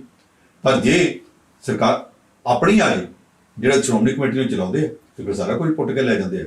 ਉਹਦੀ ਅਗਲੇ ਦਿਨ ਚੰਡੀਗੜ੍ਹ ਦੇ ਅਖਬਾਰਾਂ ਜਿਹੜੀ ਰਿਪੋਰਟ ਛਪੀ ਸੀ, ਅੱਜ ਵੀ ਮੇਰੇ ਕੋਲ ਪਈ ਲੈਂਡ, ਮੈਂ ਦੱਸ ਦਿੰਦਾ। ਉਹ ਫਿਰ ਭਾਈ ਰਣਜੀਤ ਸਿੰਘ ਇਹ ਵੀ ਕਹਿੰਦਾ ਸ਼੍ਰੋਮਣੀ ਕਮੇਟੀ ਦੇ ਕੋਲ 30,000 ਏਕੜ ਜ਼ਮੀਨ ਹੈ, ਜਿਹੜੀ 30,000 ਏਕੜ ਜ਼ਮੀਨ ਹੈ, ਸੌਰੀ 20,000 ਏਕੜ ਜੀ, 20,000 ਏਕੜ ਜ਼ਮੀਨ ਹੈ, ਉਹ ਜ਼ਮੀਨ ਦਾ ਠੇਕਾ ਕਿੰਨਾ ਹੁੰਦਾ, ਕਿੱਥੇ ਵਰਤਿਆ ਜਾਂਦਾ? ਲੋਕਲ ਲੀਡਰ ਜਿਹੜੇ ਇਹਨਾਂ ਦੇ ਆ, ਉਹ ਸਾਰੇ ਭਰਤੀ ਕਰਨੀ ਹੋਵੇ ਤੇ ਇਸ ਕਰਕੇ ਲੜਾਈ ਹੋ ਜਾਂਦੀ, ਫਲਾਣੇ ਸ਼੍ਰੋਮਣੀ ਕਮੇਟੀ ਮੈਂਬਰ ਦੇ 2 ਬੰਦੇ ਭਰਤੀ ਕੀਤੇ ਆ ਤੇ ਫਲਾਣੇ ਦੇ 3 ਕਿਉਂ ਕਰ ਲਏ, ਚਲੋ ਉਹਦੇ ਵਿੱਚ 3 ਕਰ ਦਿੰਦੇ ਆ। ਇਹ ਵੀ ਵੱਡੀਆਂ ਉੱਥੇ ਪੈਂਦੀਆਂ ਨੇ। ਇਹ ਸਭ ਕੁਝ ਜੋ ਉੱਥੇ ਹੁੰਦਾ ਪਿਆ, ਉਹਦੇ ਉੱਤੇ ਭਾਈ ਰਣਜੀਤ ਸਿੰਘ ਜਿਹੜਾ ਅਟੈਕ ਕੀਤਾ, ਬਿਲਕੁਲ ਠੀਕ ਕੀਤਾ, ਕਿਉਂਕਿ ਇੱਕ ਪਰਿਵਾਰ ਦੀ ਜਕੜ 'ਚ ਸ਼੍ਰੋਮਣੀ ਕਮੇਟੀ ਜਿਸ ਤਰ੍ਹਾਂ ਚੱਲ ਰਹੀ ਹੈ, ਉਹ ਬਹੁਤਾ ਚੰਗਾ ਪ੍ਰਭਾਵ ਨਹੀਂ, ਸਿੱਖ ਪੰਥ ਦੀ ਸੇਵਾ ਕੋਈ ਨਹੀਂ ਕਰ ਰਹੀ। ਹਾਂ, ਸਿੱਖ ਪੰਥ ਦੇ ਨਾਂ ਤੇ ਲੀਡਰੀ ਕਰਨ ਵਾਲਿਆਂ ਦੀ ਕੁਝ ਲੋਕਾਂ ਦੀ ਸੇਵਾ ਕਰ ਰਹੀ ਹੈ, ਉਸ ਕੰਮ ਦੇ ਵਿੱਚ ਉਹ ਠੀਕ ਨੇ। ਜਿੰਨਾ ਚਿਰ ਕੋਈ ਪ੍ਰਧਾਨ ਹੁੰਦਾ, ਉਹ ਰਾਤ ਦਿਨ ਬਸ ਉਹਨਾਂ ਦੇ ਨਾਂ ਦੀ ਮਾਲਾ ਜਪਦਾ, ਜਦੋਂ ਪ੍ਰਧਾਨਗੀ ਤੋਂ ਲੱਥ ਜਾਂਦਾ। ਜਥੇਦਾਰ ਵੀ ਜਿੰਨਾ ਚਿਰ ਜਥੇਦਾਰ ਉਹਦੇ ਤੇ ਹੁੰਦੇ, ਉਹਨਾਂ ਚਿਰ ਉਹ ਸਾਰੇ ਜਥੇਦਾਰ ਉਸ ਪਰਿਵਾਰ ਤੋਂ ਪੁੱਛ ਕੇ ਹਰ ਕੰਮ ਕਰਦੇ। ਜਦੋਂ ਫਿਰ ਉਹਦੇ ਤੋਂ ਲੱਥ ਜਾਂਦੇ ਆ, ਫਿਰ ਕਹਿੰਦੇ ਜੀ ਅਸੀਂ ਤੇ ਇਤਰਾਜ਼ ਕਰਦੇ ਹੁੰਦੇ ਸਾਂ ਕਿ ਜਥੇਦਾਰੀ ਦਾ ਇੱਕ ਸ਼ਾਨ ਵਾਲਾ ਅਹੁਦਾ ਹੁੰਦਾ, ਸਾਡੇ ਨਾਲ ਇਸ ਤਰ੍ਹਾਂ ਵਿਹਾਰ ਨਾ ਕਰਿਆ ਕਰੋ ਜਿਵੇਂ ਅਸੀਂ ਮੁਲਾਜ਼ਮ ਹੁੰਦੇ ਹਾਂ। ਪਰ ਉੱਥੇ ਡਿਊਟੀ ਤੇ ਹੁੰਦੇ ਆ, ਕੋਈ ਵੀ ਉਹਨਾਂ ਸਾਹਮਣੇ ਬੋਲਦਾ ਨਹੀਂ। ਹੁਣ ਘੱਟੋ ਘੱਟ ਐਕਟਿੰਗ ਜਥੇਦਾਰ ਗਿਆਨੀ ਹਰਪ੍ਰੀਤ ਸਿੰਘ, ਇਹਦਾ ਅਕਸ ਅਜੇ ਤੱਕ ਖਰਾਬ ਨਹੀਂ ਹੋਇਆ ਜੀ, ਪਰ ਇਹਨੂੰ ਆਪਣਾ ਅਕਸ ਬਚਾਉਣ ਵਾਸਤੇ ਕੁਝ ਕਰਨਾ ਚਾਹੀਦਾ, ਥੋੜਾ ਦਖਲ ਤਾਂ ਦੇਵੇ ਕਿ ਉੱਥੇ ਬੈਠੇ ਰਹਿਣ ਦਾ। ਜੇ ਦਖਲ ਹੀ ਕੋਈ ਨਹੀਂ ਦੇਣਾ ਤੇ ਫਿਰ ਇਹੋ ਜਿਹੀ ਜਹਦੇ ਦਾ ਕੀ ਫਾਇਦਾ? ਪਰ ਸਾਹਿਬ ਇਹ ਜਦੋਂ ਆਪਾਂ ਆਹ ਗੱਲਾਂ ਕਰਦੇ ਸੁਣਦੇ ਆ ਤੇ ਜਿਹੜਾ ਇੱਕ ਆਮ ਸਧਾਰਨ ਸਿੱਖ ਆ, ਉਹਦੇ ਮਨ ਦੇ ਵਿੱਚ ਫਿਰ ਕੀ ਗੱਲ ਆਉਂਦੀ ਹੋਊ? ਕਿਉਂਕਿ ਬੰਦਾ ਤੇ ਉੱਥੇ ਜਾਂਦਾ ਕਿ ਵੀ ਗੁਰੂ ਘਰ ਗਿਆ ਜੀ, ਮੈਂ ਆਪਣੇ ਕੋਈ ਦੁੱਖ ਤਕਲੀਫ ਉੱਥੇ ਰੱਖੇ ਆ, ਫਿਰ ਉੱਥੇ ਇਹ ਵੀ ਬਾਬਾ ਜੀ ਕਹਿ ਕੇ ਸੁਣਾਉਂਦੇ ਵੀ ਜੇ ਤੂੰ ਭਗਤਾ ਕੋ ਪਾਪ ਕੀਤਾ ਤੇ ਫਿਰ ਤੇਰਾ ਨੁਕਸਾਨ ਵੀ ਹੋਊਗਾ। ਹੁਣ ਜਦੋਂ ਇੱਕ ਪਾਸੇ ਉਹ ਗੱਲਾਂ ਸਾਰੀਆਂ ਸੁਣ ਲੈਂਦਾ ਕਥਾਵਾਚ ਕੋਲੋਂ ਤੇ ਦੂਸਰੇ ਪਾਸੇ ਖਬਰਾਂ ਤੁਹਾਡੇ ਕੋਲੋਂ ਸੁਣ ਲੈਂਦਾ, ਫਿਰ ਉਹ ਵਿਚਾਰਾ ਕਿੱਧਰ ਜਾਵੇ ਜੀ? ਦੇਖੋ, ਇਹਦੇ ਬਜਾਏ ਤੇ ਉਹਨਾਂ ਨੂੰ ਹੁਣ ਅੰਗਰੇਜ਼ੀ ਦਾ ਮੁਹਾਵਰਾ ਬਹੁਤੇ ਸਾਡੇ ਪੰਜਾਬੀਆਂ ਨੂੰ ਪਤਾ ਨਹੀਂ ਲੱਗਦਾ।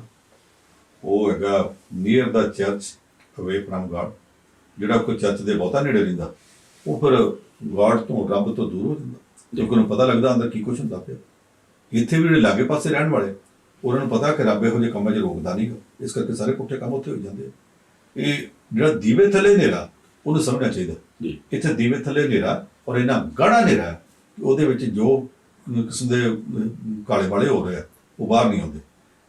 ਆ ਪਿੱਛੇ ਜੀ ਅਸੀਂ ਇੰਟਰਵਿਊ ਕੀਤੀ ਸੀਗੀ ਸ਼੍ਰੋਮਣੀ ਕਮੇਟੀ ਦੇ ਸਾਬਕਾ ਚੀਫ ਸੈਕਟਰੀ ਹਰਚੰਦ ਸਿੰਘ ਹੋਰਾਂ ਦੀ, ਤੁਸੀਂ ਕੀਤੀ ਸੀ ਜੀ। ਉਸ ਇੰਟਰਵਿਊ 'ਚ ਉਹਨਾਂ ਨੇ ਕੀ ਕੁਝ ਦੱਸਿਆ, ਉਹ ਸਾਰੇ ਪਰਦੇ ਨਹੀਂ ਲਾਤੇ। ਅੱਜ ਵੀ ਇਹ ਸਥਿਤੀ ਹੈਗੀ ਹੈ ਕਿ ਸ਼੍ਰੋਮਣੀ ਕਮੇਟੀ, ਮੈਂ ਪਹਿਲਾਂ ਵੀ ਗੱਲ ਆਖੀ ਕਿ ਗੁਰਦੁਆਰਾ ਪ੍ਰਬੰਧਕ ਕਮੇਟੀ ਤਾਂ ਕਹਿੰਦਾ ਹੀ ਕੋਈ ਨਹੀਂ, ਜਿਹਨੂੰ ਪੁੱਛੋ ਕਿੱਥੇ ਚੱਲਿਆ, ਉਹ ਸ਼੍ਰੋਮਣੀ ਕਮੇਟੀ ਦਫ਼ਤਰ ਚੱਲਿਆ।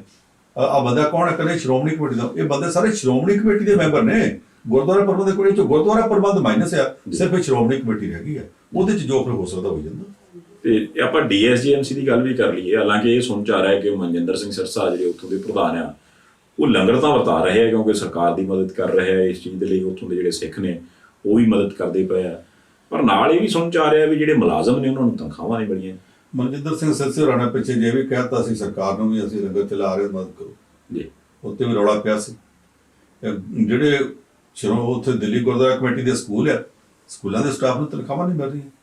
ਉਹ ਮਾਮਲਾ ਚਲਾ ਗਿਆ ਹਾਈ ਕੋਰਟ ਦੇ ਵਿੱਚ।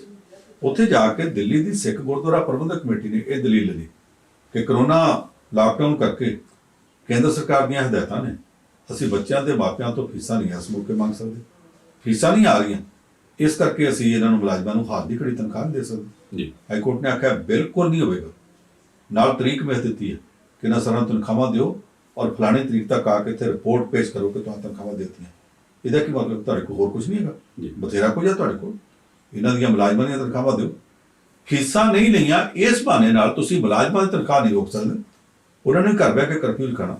ਹਰ ਛੋਟੀ ਮੋਟੀ ਫੈਕਟਰੀ ਵਾਲ ਨੂੰ ਆਖਿਆ ਜਾ ਰਿਹਾ ਕਿ ਤੁਸੀਂ ਆਪਣੇ ਕਾਮਿਆਂ ਨੂੰ ਤਨਖਾਹਾਂ ਦਿਓ, ਘਰ ਬੈਠਿਆਂ ਨੂੰ ਵੀ ਦਿਓ। ਤੇ ਤੁਸੀਂ ਦਿੱਲੀ ਸਿੱਖ ਗੁਰਦੁਆਰਾ ਪ੍ਰਬੰਧਕ ਕਮੇਟੀ ਆਪਣੀ ਸੇਵਾ ਵਿਚਲੇ ਜਿਹੜੇ ਸਕੂਲ ਨੇ ਉਹਨਾਂ ਦੇ ਸਟਾਫ ਨੂੰ ਤਨਖਾਹਾਂ ਨਾ ਦੇਵੇ, ਇਹ ਤਾਂ ਬਰਦਾਸ਼ਤ ਨਹੀਂ ਹੋ ਸਕਦਾ ਜੀ। ਤੇ ਇੱਕ ਹਜ਼ੂਰ ਸਾਹਿਬ ਤੋਂ ਜਿਹੜੀ ਸੰਗਤ ਆਉਣੀ ਸੀ ਉਹ ਪਹੁੰਚ ਗਈ ਜੀ ਕਹਿੰਦੇ ਪੰਜਾਬ? ਵੀ ਉਹ ਤਾਂ ਪਹੁੰਚ ਗਈ ਆ। ਉਹ ਜਿਸ ਤਰ੍ਹਾਂ ਦਾ ਪ੍ਰਬੰਧ ਖੈਰ ਪੰਜਾਬ ਦੇ ਮੁੱਖ ਮੰਤਰੀ ਕੈਪਟਨ ਅਮਰਿੰਦਰ ਸਿੰਘ ਨੇ ਤੇ ਸਰਕਾਰ ਨੇ ਕੀਤਾ, ਤੇ ਮਹਾਰਾਸ਼ਟਰ ਦੇ ਮੁੱਖ ਮੰਤਰੀ ਉਧਵ ਠਾਕਰੇ ਨੇ ਵੀ ਜਿਸ ਤਰ੍ਹਾਂ ਕੋਆਪਰੇਟ ਕੀਤਾ ਜੀ, ਉਹਦਾ ਕਰਕੇ ਸੰਗਤ ਪਰਸੋਂ ਤੁਰੀ ਸੀ। ਉਹ ਪਹੁੰਚ ਗਈ ਅੱਜ। ਉਹ ਪਹਿਲੇ ਸ਼ੇਟ ਜਿਹੜੇ ਬੱਸਾਂ ਵਾਲੇ ਸੀ ਉਹ ਪਹੁੰਚ ਗਏ ਨੇ, ਕੁਝ ਬੱਸਾਂ ਰਾਹ 'ਚ ਨੇ, 30-35 ਬੱਸਾਂ ਪੈਪਸੂ ਵਾਲਿਆਂ ਨੇ ਭੇਜੀਆਂ ਨੇ, 4 ਅੰਮ੍ਰਿਤਸਰ ਤੋਂ ਰੋਡਵੇਜ਼ ਦੀਆਂ ਗਈਆਂ ਨੇ, ਅੱਡ-ਅੱਡ ਡਿਪੂਆਂ ਤੋਂ ਬੱਸਾਂ ਭੇਜੀਆਂ। ਅਸਲ ਵਿੱਚ ਉੱਥੋਂ ਪੁੱਛ ਲਿਆ ਗਿਆ ਕਿ ਕਿੰਨੇ ਕੁ ਯਾਤਰੀ ਕਿਹੜੇ ਪਾਸੇ ਦੇ ਜੀ, ਤੇ ਜਿੰਨੇ ਹੈਗੇ ਆ ਉਹਨਾਂ ਦੇ ਮੁਤਾਬਕ ਉਹਨਾਂ ਡਿਪੂਆਂ ਤੋਂ ਬੱਸਾਂ ਭਜਵਾਈਆਂ ਗਈਆਂ ਤਾਂ ਕਿ ਉਹ ਬੱਸਾਂ ਲੈ ਕੇ ਆਉਣ। ਤੇ ਫਿਰ ਇਹ ਨਹੀਂ ਕਿ ਪਟਿਆਲੇ ਦੀ ਬੱਸ ਆਈ ਹੋਵੇ ਤੇ ਅੰਮ੍ਰਿਤਸਰ ਛੱਡ ਕੇ ਫਿਰ ਪਟਿਆਲੇ ਨੂੰ ਖਾਲੀ ਜਾਵੇ, ਉਹ ਨਹੀਂ ਕੀਤਾ ਉਹਨਾਂ ਨੇ ਕੀਤਾ ਕਿ ਉਹ ਬੱਸਾਂ ਉਹਨਾਂ ਇਲਾਕਿਆਂ ਵਿੱਚ ਤੋਂ ਹੀ ਭੇਜੀਆਂ ਜਾਣ, ਰੋਡਵੇਜ਼ ਦੀਆਂ ਹੋਣ ਜਾਂ ਪੈਪਸੂ ਦੀਆਂ ਹੋਣ, ਖਰਚਾ ਤਾਂ ਪੰਜਾਬ ਸਰਕਾਰ ਨੇ ਦੇਣਾ। ਜਿਹੜੀਆਂ ਉੱਥੋਂ ਪਹਿਲੀਆਂ 6 ਬੱਸਾਂ ਆਈਆਂ ਉਹ ਪ੍ਰਾਈਵੇਟ ਕੰਪਨੀ ਤੋਂ ਹਾਇਰ ਕੀਤੀਆਂ ਸੀ, ਉਹਨਾਂ ਬੱਸਾਂ ਦਾ ਖਰਚਾ ਵੀ ਉਹਨਾਂ ਯਾਤਰੂਆਂ ਨੇ ਪੰਜਾਬ ਸਰਕਾਰ ਨੇ ਦੇਣਾ ਸੀ, ਤੇ ਰਾਹ ਦਾ ਖਰਚਾ ਵੀ ਉੱਥੋਂ ਕਹਿੰਦੇ ਕਾਫੀ ਸਾਰਾ ਲੰਗਰ ਬੱਸਾਂ ਦੇ ਵਿੱਚ ਵੀ ਰੱਖਿਆ ਗਿਆ ਸੀ ਤਾਂ ਕਿ ਰਸਤੇ 'ਚ ਲੋੜ ਪਵੇ ਤੇ ਛਕਿਆ ਜਾ ਸਕੇ। ਪਰ ਉਹ ਜੋ ਵੀ ਆ ਉਹ ਕੰਮ ਹੁੰਦਾ। ਪਰ ਸਭ ਨਿਊਯਾਰਕ ਦੀ ਗੱਲ ਕਰ ਲਈਏ ਜੀ, ਕਿਉਂਕਿ ਆਪਾਂ ਇਹ ਤਾਂ ਗੱਲ ਕਰ ਲਈ ਕਿ ਮੈਂ ਭਾਰਤ। ਇੱਕ ਮਿੰਟ ਵਿੱਚੋਂ ਤੁਹਾਡੀ ਗੱਲ ਕੱਟ ਕੇ ਕਹਿਣਾ ਕਿ ਸਿਰਫ ਇਹੋ ਹੀ ਨਹੀਂ, ਕੱਲ ਸ਼ਾਮ ਨੂੰ ਸਾਡੇ ਕੋਲ ਡਿਪਟੀ ਕਮਿਸ਼ਨਰ ਜਲੰਧਰ ਤੋਂ ਇਹ ਮੈਸੇਜ ਆਇਆ ਸੀ, ਉਹਨਾਂ ਨੇ ਸਾਰੇ ਮੀਡੀਆ ਨੂੰ ਕੀਤਾ, ਸਾਨੂੰ ਵੀ ਭੇਜਤਾ ਕਿ ਜਿਹੜੇ ਲੋਕ ਵਿਦੇਸ਼ਾਂ ਵਿੱਚ ਫਸੇ ਹੋਏ ਨੇ ਜੀ, ਕੋਈ ਮਰਨੇ ਪਰਨੇ ਤੇ ਗਿਆ, ਕੋਈ ਖੁਸ਼ੀ ਵਾਸਤੇ ਗਿਆ, ਕੋਈ ਸੈਰ ਕਰਨ ਗਿਆ, ਕੋਈ ਕਾਰੋਬਾਰ ਵਾਸਤੇ ਗਿਆ ਤੇ ਵਾਪਸ ਆਉਣਾ ਚਾਹੁੰਦੇ, ਉਹ ਸਾਰੇ ਲੋਕ ਇੱਕ ਸਾਈਟ ਦਾ ਲਿੰਕ ਦਿੱਤਾ ਸੀ ਜਿਹੜੇ ਜਲੰਧਰ ਜ਼ਿਲ੍ਹੇ ਵਾਲੇ ਆ ਉਹ ਇਹਦੇ ਉੱਤੇ ਅਪਲਾਈ ਕਰਨ, ਕਿਉਂਕਿ ਪੰਜਾਬ ਸਰਕਾਰ ਯਤਨ ਕਰਦੀ ਪਈ ਹੈ ਕਿ ਉਹਨਾਂ ਸਾਰਿਆਂ ਨੂੰ ਦੇਸ਼ ਵਾਪਸੀ ਕਰਾਈ ਜਾਵੇ। ਉਹਦੇ ਉੱਤੇ ਜਦੋਂ ਅਸੀਂ ਮੈਸੇਜ ਫਲੈਸ਼ ਕਰ ਦਿੱਤਾ, ਉਹ ਤੋਂ ਥੋੜੀ ਦੇਰ ਬਾਅਦ ਸਾਨੂੰ ਮੁਹਾਲੀ ਦਾ ਮਿਲ ਗਿਆ। ਹੁਣ ਇੱਕ ਇੱਕ ਕਰਕੇ ਸਾਰੇ ਜ਼ਿਲ੍ਹਿਆਂ ਦੇ ਸਾਨੂੰ ਜਿਹੜੇ ਮੈਸੇਜ ਆ ਉਹ ਮਿਲ ਰਹੇ ਆ, ਅੱਡ-ਅੱਡ ਥਾਵਾਂ ਤੋਂ ਉਹ ਲਿੰਕ ਦਿੱਤੇ ਜਾ ਰਹੇ ਆ ਜਿਹਨੇ ਵੀ ਕਿਸੇ ਨੇ ਕਰਨਾ। ਹੁਣ ਜਿਹੜੇ ਬਰਤਾਨੀਆ ਤੇ ਅਸੀਂ ਵਾਪਸ ਜਾਣ ਵਾਸਤੇ ਉਹਨਾਂ ਨੇ ਬ੍ਰਿਟਿਸ਼ ਹਾਈ ਕਮਿਸ਼ਨ ਜਿਹੜਾ ਦਿੱਲੀ ਦਾ ਉਹਦੇ ਲਿੰਕ ਦੇ ਉੱਤੇ ਅਪਲਾਈ ਕੀਤਾ ਸੀ, ਅਮਰੀਕਾ ਵਾਲਾ ਨੇ ਉੱਤੇ ਕੀਤਾ ਸੀ, ਸਾਰਿਆਂ ਨੇ ਆਪੋ ਆਪਣੇ ਕੀਤਾ ਸੀ। ਇਸੇ ਤਰ੍ਹਾਂ ਜਿਹੜੇ ਭਾਰਤੀ ਬਾਹਰ ਫਸੇ ਆ ਉਹ ਜਿਹੜਾ ਲਿੰਕ ਅਸੀਂ ਕੱਲ੍ਹ ਵੀ ਦਿੱਤਾ, ਅੱਜ ਫਿਰ ਦੇ ਦਿਆਂਗੇ। ਉਸ ਲਿੰਕ ਦੇ ਉੱਤੇ ਜਿਹੜਾ ਲਿੰਕ ਹੁਣ ਅਸੀਂ ਜਲੰਧਰ ਜ਼ਿਲ੍ਹੇ ਦਾ ਅਜੇ ਦੇ ਰਹੇ ਹਾਂ ਤੇ ਮੋਹਾਲੀ ਦਾ, ਬਾਕੀ ਵੀ ਸਾਰੇ ਲਿੰਕਸ ਮਿਲ ਸਕਦੇ ਆ, ਉਹਨਾਂ ਦੇ ਉੱਤੇ ਉਹ ਅਪਲਾਈ ਕਰਨ ਔਰ ਅਪਲਾਈ ਕਰਕੇ ਤੇ ਜੋ ਕੁਝ ਹੈਗਾ ਵਾ ਉਡੀਕ ਰੱਖਣ, ਜਦੋਂ ਵੀ ਕੋਈ ਪ੍ਰਬੰਧ ਹੋ ਜਾਂਦਾ ਫਲਾਈਟਾਂ ਦਾ, ਉਹਨਾਂ ਫਲਾਈਟਸ ਦੇ ਉੱਤੇ ਉਹ ਵਾਪਸ ਆ ਸਕਦੇ ਜੀ। ਮੈਂ ਨਿਊਯਾਰਕ ਦੀ ਗੱਲ ਕਰਦਾ ਸੀ ਤੁਹਾਨੂੰ ਸਾਹਿਬ ਕਿ ਇੱਧਰ ਭਾਰਤ ਦੇ ਵਿੱਚ ਤਾਂ ਪੋਲੀਟੀਕਲ ਟਸਲ ਹੈਗੀ ਆ। ਅਮਰੀਕਾ ਜੀ ਕਹਿੰਦੇ ਹੋ ਗਈ, ਇੱਕ ਪਾਸੇ ਤਾਂ ਟਰੰਪ ਹੋਰੀ ਪ੍ਰੈਸ ਕਾਨਫਰੰਸ ਛੱਡ ਕੇ ਭੱਜ ਕੇ, ਤੇ ਦੂਜੇ ਪਾਸੇ ਨਿਊਯਾਰਕ ਦਾ ਗਵਰਨਰ ਜਿਹੜਾ ਜੀ ਉਹ ਕਹਿੰਦਾ ਕੀਤਾ ਕਰਾਇਆ ਸਾਰਾ ਕੁਝ ਟਰੰਪ ਦਾ। ਦੇਖੋ, ਜਿਹੜਾ ਨਿਊਯਾਰਕ ਦਾ ਗਵਰਨਰ ਆ ਮਿਸਟਰ ਐਂਡਰਿਊ ਜੀ, ਉਹਨੇ ਬਹੁਤ ਤਿੱਖੀ ਬੋਲੀ 'ਚ ਬੜਾ ਤਿੱਖਾ ਹਮਲਾ ਡੋਨਲਡ ਟਰੰਪ ਦੇ ਉੱਤੇ ਆਪਣੇ ਰਾਸ਼ਟਰਪਤੀ ਦੇ ਕੀਤਾ। ਉਹਨੇ ਤਰੀਕਾਂ ਦੱਸੀਆਂ ਕਿ ਫਲਾਣੀ ਤਰੀਕ ਨੂੰ ਉੱਥੇ ਪਹਿਲਾ ਕੇਸ ਹੋਇਆ ਤੇ ਉਹ ਤੋਂ ਪਹਿਲਾਂ ਚੀਨ ਵਿੱਚ ਇੰਨੇ ਚਿਰ ਦੇ ਹੁੰਦੇ ਸੀ, ਤੁਸੀਂ ਕੀਤਾ ਕਿਉਂ ਨਾ? ਪਹਿਲਾਂ ਤਾਂ ਉਹ ਕਹਿੰਦਾ ਚੀਨ ਵਿੱਚ ਜਦੋਂ ਬਿਮਾਰੀ ਫੁੱਟੀ ਤੁਹਾਨੂੰ ਪਤਾ ਲੱਗ ਗਿਆ ਕਿ ਬਿਮਾਰੀ ਅਗਲੇ ਪਾਸੇ ਟਰੈਵਲ ਕਰ ਸਕਦੀ ਹੈ, ਸਾਡੇ ਤੱਕ ਆ ਸਕਦੀ ਹੈ, ਤੁਸੀਂ ਚੀਨ ਦੀਆਂ ਫਲਾਈਟਾਂ ਰੋਕਣ ਵਾਸਤੇ ਦੇਰ ਕੀਤੀ। ਫਿਰ ਜਦੋਂ ਚੀਨ ਤੋਂ ਇੱਕ ਬੰਦਾ ਆ ਵੀ ਗਿਆ ਤੇ ਪਤਾ ਲੱਗ ਗਿਆ ਕਿ ਉਹ ਇਨਫੈਕਟਡ ਹੈ, ਉਹਦਾ ਕਰਕੇ ਬਿਮਾਰੀ ਫੈਲਣੀ ਵੀ ਸ਼ੁਰੂ ਹੋ ਗਈ। ਫਿਰ ਤੁਸੀਂ ਫਲਾਈਟਸ ਬੰਦ ਕੀਤੀਆਂ ਤੇ ਇਕੱਲੇ ਚੀਨ ਦੀਆਂ ਕੀਤੀਆਂ, ਚੀਨ ਤੋਂ ਸਿਵਾ ਬਾਕੀ ਕਿਉਂ ਨਾ ਕੀਤੀਆਂ ਜੀ? ਤੁਸੀਂ ਇਹ ਕਿਉਂ ਨਾ ਖਿਆਲ ਕੀਤਾ ਕਿ ਚੀਨ ਦੀਆਂ ਫਲਾਈਟਸ ਯੂਰਪ ਨੂੰ ਜਾਂਦੀਆਂ, ਯੂਰਪ ਤੋਂ ਵੀ ਸਾਡੇ ਵੱਲ ਆਉਂਦੀਆਂ, ਤੁਸੀਂ ਯੂਰਪ ਦੀਆਂ ਬੰਦ ਕਿਉਂ ਨਾ ਕੀਤੀਆਂ ਜੀ? ਉਹਨੇ ਇੱਕ ਲਫ਼ਜ਼ ਵਰਤਿਆ, ਕਹਿੰਦਾ ਡੋਨਲਡ ਟਰੰਪ ਸਾਹਿਬ ਇੰਨੇ ਸਿਆਣੇ ਨੇ ਕਿ ਉਹਨਾਂ ਨੇ ਅਗਲਾ ਦਰਵਾਜ਼ਾ ਜਿਹੜਾ ਬੰਦ ਕਰਤਾ ਕਿ ਸਾਡੇ ਘਰ ਬਿਮਾਰੀ ਨਾ ਆ ਜਾਏ, ਤੇ ਪਿਛਲਾ ਖੁੱਲਾ ਰਹਿਣ ਤਾਂ ਕਿ ਜੇ ਬਿਮਾਰੀ ਸਿਆਣੀ ਹੋਵੇ ਤਾਂ ਉਧਰ ਦੀ ਆਣ ਬੜੇ। ਉਹ ਕਹਿੰਦੇ ਜਿਹੜਾ ਚੀਨ ਵਾਲਾ ਸਿੱਧਾ ਦਰਵਾਜ਼ਾ ਸੀ ਉਹ ਬੰਦ ਕਰਤਾ, ਯੂਰਪ ਦੀਆਂ ਤੇ ਬਾਕੀ ਥਾਵਾਂ ਦੀਆਂ ਫਲਾਈਟਸ ਚੱਲਦੀਆਂ ਰਹਿਣ ਦਿੱਤੀਆਂ, ਤੇ ਜਿੰਨੇ ਚੀਨ ਤੋਂ ਜਾਂਦੇ ਸਨ ਉਧਰੋਂ ਘੁੰਮ ਘੁਮਾ ਕੇ ਬਿਮਾਰੀ ਸਾਡੇ ਘਰ ਤੱਕ ਆਈ। ਕਹਿੰਦੇ ਨੇ ਕੌਣ ਸਿਆਣਾ ਆਖੇ। ਉਹਨੇ ਫਿਰ ਬਹੁਤ ਸਾਰੇ ਹੋਰ ਨੁਕਤੇ ਉਠਾਏ ਨੇ, ਉਹਨਾਂ ਨੁਕਤਿਆਂ ਦੇ ਨਾਲ ਡੋਨਲਡ ਟਰੰਪ ਨੂੰ ਉਹਨੇ ਇੱਕ ਤਰ੍ਹਾਂ ਦਾ ਫਸਾ ਦਿੱਤਾ, ਜਿਹਦੇ ਉੱਤੇ ਬਹਿਸ ਸ਼ੁਰੂ ਹੋ ਗਈ ਆ ਕਿ ਉਹਨੇ ਤੇ ਇਹ ਵੀ ਆਖਿਆ, ਕਹਿੰਦਾ ਚੀਨ ਵੱਲ ਤੁਸੀਂ ਬਾਅਦ ਚ ਹੋਏ, ਪਹਿਲਾਂ ਦੱਸੋ ਜਿਹੜੀ ਬਿਮਾਰੀ ਯੂਰਪ ਤੋਂ ਆਈ ਹੈ ਉਹਦੇ ਬਾਰੇ ਤੁਹਾਡਾ ਕੀ ਜਵਾਬ ਹੈ ਜੀ? ਉਹ ਜਿਸ ਤਰ੍ਹਾਂ ਉਹਨੇ ਕਹਿਤਾ ਉਹਦਾ ਕਰਕੇ ਅਮਰੀਕਾ 'ਚ ਕੱਲ੍ਹ ਦੀ ਇੱਕ ਪੋਲੀਟੀਕਲ ਬਹਿਸ ਸ਼ੁਰੂ ਹੋ ਗਈ ਹੈ। ਅੱਗੋਂ ਰਾਸ਼ਟਰਪਤੀ ਚੋਣਾਂ ਆ ਰਹੀਆਂ ਨੇ, ਉਹਨਾਂ ਰਾਸ਼ਟਰਪਤੀ ਚੋਣਾਂ ਦੇ ਵਿੱਚ ਇਹ ਮੁੱਦਾ ਜਿਹੜਾ ਨਿਊਯਾਰਕ ਦਾ ਜੋ ਭਖ ਪਿਆ ਤੇ ਡੋਨਲਡ ਟਰੰਪ ਵਾਸਤੇ ਮੁਸ਼ਕਿਲ ਬਣੂ। ਜਿਹੜੀ ਤੁਸੀਂ ਪ੍ਰੈਸ ਕਾਨਫਰੰਸ ਦੀ ਗੱਲ ਆਖੀ ਹੈ ਜੀ, ਉਹ ਕੱਲ ਪ੍ਰੈਸ ਕਾਨਫਰੰਸ ਵਾਸਤੇ ਆਇਆ ਸੀ ਰਾਸ਼ਟਰਪਤੀ ਡੋਨਲਡ ਟਰੰਪ, ਉੱਥੇ ਨਾਲ ਦੇ ਕਮਰੇ 'ਚ ਜਿੱਥੇ ਪਹਿਲਾਂ ਤਿਆਰੀ ਕਰਨੀ ਹੁੰਦੀ ਹੈ ਪ੍ਰੈਸ ਕਾਨਫਰੰਸ ਦੀ, ਉਹਦੇ ਵਾਸਤੇ ਸਾਰੀ ਤਿਆਰੀ ਕੀਤੀ ਤੇ ਫਿਰ ਪ੍ਰੈਸ ਵਾਲਿਆਂ ਨੂੰ ਮਿਲੇ ਬਗੈਰ ਬਾਹਰ ਦਾ ਬਾਹਰ ਚਲਾ ਗਿਆ ਜੀ। ਉਹਦੇ ਬਾਅਦ ਟਵੀਟ ਕਰਤਾ, ਟਵੀਟ 'ਚ ਆਖਿਆ ਇਹ ਪ੍ਰੈਸ ਕਾਨਫਰੰਸਾਂ ਦਾ ਫਾਇਦਾ ਕੀ ਹੈ? ਜਿੱਥੇ ਲੋਕੀ ਪਹਿਲਾਂ ਹੀ ਗਿਣ ਮਿਥ ਕੇ ਦੁਸ਼ਮਣੀ ਵਾਲੇ ਸਵਾਲ ਪੁੱਛਦੇ ਆ, ਜੀ ਹੋਸਟਾਈਲ ਕੁਐਸਚਨ ਪੁੱਛੇ ਜਾਂਦੇ ਆ ਤੇ ਫੇਕ ਨਿਊਜ਼ ਬਣਾਈਆਂ ਜਾਂਦੀਆਂ। ਜਦੋਂ ਆਪਣੇ ਦੇਸ਼ ਦੇ ਸਾਰੇ ਮੀਡੀਆ ਨੂੰ ਫੇਕ ਨਿਊਜ਼ ਵਾਲਾ ਮੀਡੀਆ ਆਖੀ ਜਾਂਦਾ, ਇਹ ਤਾਂ ਸਾਡਾ ਪ੍ਰਧਾਨ ਮੰਤਰੀ ਪ੍ਰੈਸ ਨੂੰ ਫੇਸ ਹੀ ਨਹੀਂ ਕਰਦਾ। ਮਨ ਕੀ ਬਾਤ ਰੇਡੀਓ ਤੇ ਕਹਿ ਦਿੰਦਾ ਜਿੱਥੇ ਕੋਈ ਸਵਾਲ ਨਾ ਪੁੱਛੇ। ਇੰਨੇ ਸਾਲ, ਹੁਣ 6 ਸਾਲ ਹੋ ਗਏ, 6 ਸਾਲਾਂ 'ਚ ਇੱਕ ਪ੍ਰੈਸ ਕਾਨਫਰੰਸ ਕੀਤੀ ਤੇ ਉਹ ਵੀ ਨਾਲ ਅਮਿਤ ਸ਼ਾਹ ਨੂੰ ਬਿਠਾ ਲਿਆ ਜੀ ਤੇ ਪੱਤਰਕਾਰ ਨੂੰ ਕਹਿੰਦਾ, ਹਾਂ ਤੁਸੀਂ ਕਹਿੰਦੇ ਸੀ ਪ੍ਰੈਸ ਕਾਨਫਰੰਸ ਕਰਦੇ, ਲਓ ਅਸੀਂ ਪ੍ਰੈਸ ਕਾਨਫਰੰਸ ਕਰ ਰਹੇ ਹਾਂ, ਤੁਸੀਂ ਪੁੱਛੋ ਸਵਾਲ, ਅਮਿਤ ਸ਼ਾਹ ਜੀ ਜਵਾਬ ਦੇਣਗੇ, ਤੇ ਤੁਸੀਂ ਕਦ ਰਹੇ ਜੀ ਕੋਈ ਪ੍ਰੈਸ ਕਾਨਫਰੰਸ ਜਵਾਬ ਹੀ ਕੋਈ ਨਹੀਂ ਦਿੱਤਾ। ਉਸੇ ਤਰ੍ਹਾਂ ਹੀ ਡੋਨਲਡ ਟਰੰਪ ਨੇ ਸਿੱਧਾ ਹੀ ਕਹਿ ਦਿੱਤਾ ਕਿ ਇਹ ਤਾਂ ਫੇਕ ਨਿਊਜ਼ ਬਣਾਉਂਦੇ, ਮੀਡੀਆ ਹੋਸਟਾਈਲ ਹੈ, ਮੈਂ ਜਵਾਬ ਹੀ ਕੋਈ ਨਹੀਂ ਦੇਣਾ। ਉਹ ਉੱਠ ਕੇ ਚਲਾ ਗਿਆ। ਉਹਦੀ ਪਾਰਟੀ ਰਿਪਬਲਿਕਨ ਪਾਰਟੀ ਵਾਲੇ ਇਸ ਗੱਲ ਤੋਂ ਚਿੰਤਾ ਵਿੱਚ ਹੈ ਕਿ ਸਾਡਾ ਲੀਡਰ ਜਿਹਨੂੰ ਅਸੀਂ ਦੂਸਰੀ ਵਾਰੀ ਫਿਰ ਚੋਣ ਲੜਾਉਣ ਨੂੰ ਫਿਰਦੇ ਹਾਂ, ਜੇ ਮੀਡੀਆ ਨੂੰ ਫੇਸ ਨਹੀਂ ਕਰਦਾ ਤੇ ਚੋਣਾਂ ਵਿੱਚ ਤਾਂ ਇਹਨੂੰ ਥਾਂ ਥਾਂ ਜਾ ਕੇ ਮੀਡੀਆ ਨੂੰ ਫੇਸ ਕਰਨਾ ਪੈਣਾ। ਇਹ ਆਖਿਰਕਾਰ ਚੋਣਾਂ 'ਚ ਲੋਕਾਂ ਦੇ ਸਾਹਮਣੇ ਕਿੱਦਾਂ ਜਾਵੇਗਾ? ਲੋਕਾਂ ਨੇ ਤਾਂ ਸਵਾਲ ਪੁੱਛਣੇ ਆ। ਇਹਦੇ ਇਸ ਤਰੀਕੇ ਦੇ ਨਾਲ ਖਾਸ ਤੌਰ ਤੇ ਉਦੋਂ ਜਦੋਂ ਮੌਤਾਂ ਦੀ ਗਿਣਤੀ ਉੱਥੇ ਬਹੁਤ ਤਗੜੀ ਵੱਧਦੀ ਜਾਂਦੀ ਹੈ, ਕੋਈ ਰੋਕ ਨਹੀਂ ਲੱਗਦੀ, ਉਸ ਮੌਕੇ ਉਹਦਾ ਇਸ ਤਰ੍ਹਾਂ ਮੀਡੀਆ ਤੋਂ ਭੱਜਣਾ, ਅੱਖਾਂ ਚਲਾਉਣਾ, ਤੇ ਉਹਦੇ ਨਾਲ ਵੀ ਭੈੜੀ ਗੱਲ ਹੈ ਕਿ ਮੀਡੀਆ ਦੇ ਖਿਲਾਫ ਵੀ, ਸਾਥੀਆਂ ਦੇ ਖਿਲਾਫ ਵੀ, ਵਿਰੋਧੀਆਂ ਦੇ ਖਿਲਾਫ ਵੀ, ਦੂਜੇ ਦੇਸ਼ਾਂ ਦੇ ਖਿਲਾਫ ਵੀ, ਦੁਨੀਆ ਦੀ ਸਾਂਝੀ WHO ਦੇ ਖਿਲਾਫ ਵੀ, ਹਰ ਪਾਸੇ ਗੱਤਕੇਬਾਜ਼ੀ ਕਰਕੇ ਸਿਰਫ ਹਰ ਇੱਕ ਦੇ ਉੱਤੇ ਦੋਸ਼ ਹੀ ਲਾਈ ਜਾਣੇ। ਇਹ ਜਿਹੜਾ ਉਹਦਾ ਵਿਹਾਰ ਹੈ, ਇਹ ਕੱਲ੍ਹ ਨੂੰ ਰਿਪਬਲਿਕਨ ਪਾਰਟੀ ਨੂੰ ਮੁਸ਼ਕਲਾਂ 'ਚ ਫਸਾ ਸਕਦਾ। ਜੀ ਤੁਹਾਨੂੰ ਸਭ ਤੁਸੀਂ ਸਮਾਂ ਕੱਢਿਆ, ਸਾਰੀਆਂ ਗੱਲਾਂ ਸਾਂਝੀਆਂ ਕੀਤੀਆਂ, ਬਹੁਤ ਧੰਨਵਾਦ ਜੀ। ਤੇ ਇਸ ਨਾਲ ਹੀ ਇਸ ਪ੍ਰੋਗਰਾਮ ਨੂੰ ਆਪਾਂ ਇੱਥੇ ਸਮਾਪਤ ਕਰਦੇ ਹਾਂ ਜੀ। ਦੇਖਦੇ ਰਹਿਣਾ ਪ੍ਰਾਈਮ ਏਸ਼ੀਆ TV, ਤੁਹਾਡਾ ਆਪਣਾ, ਤੁਹਾਡੇ ਲਈ।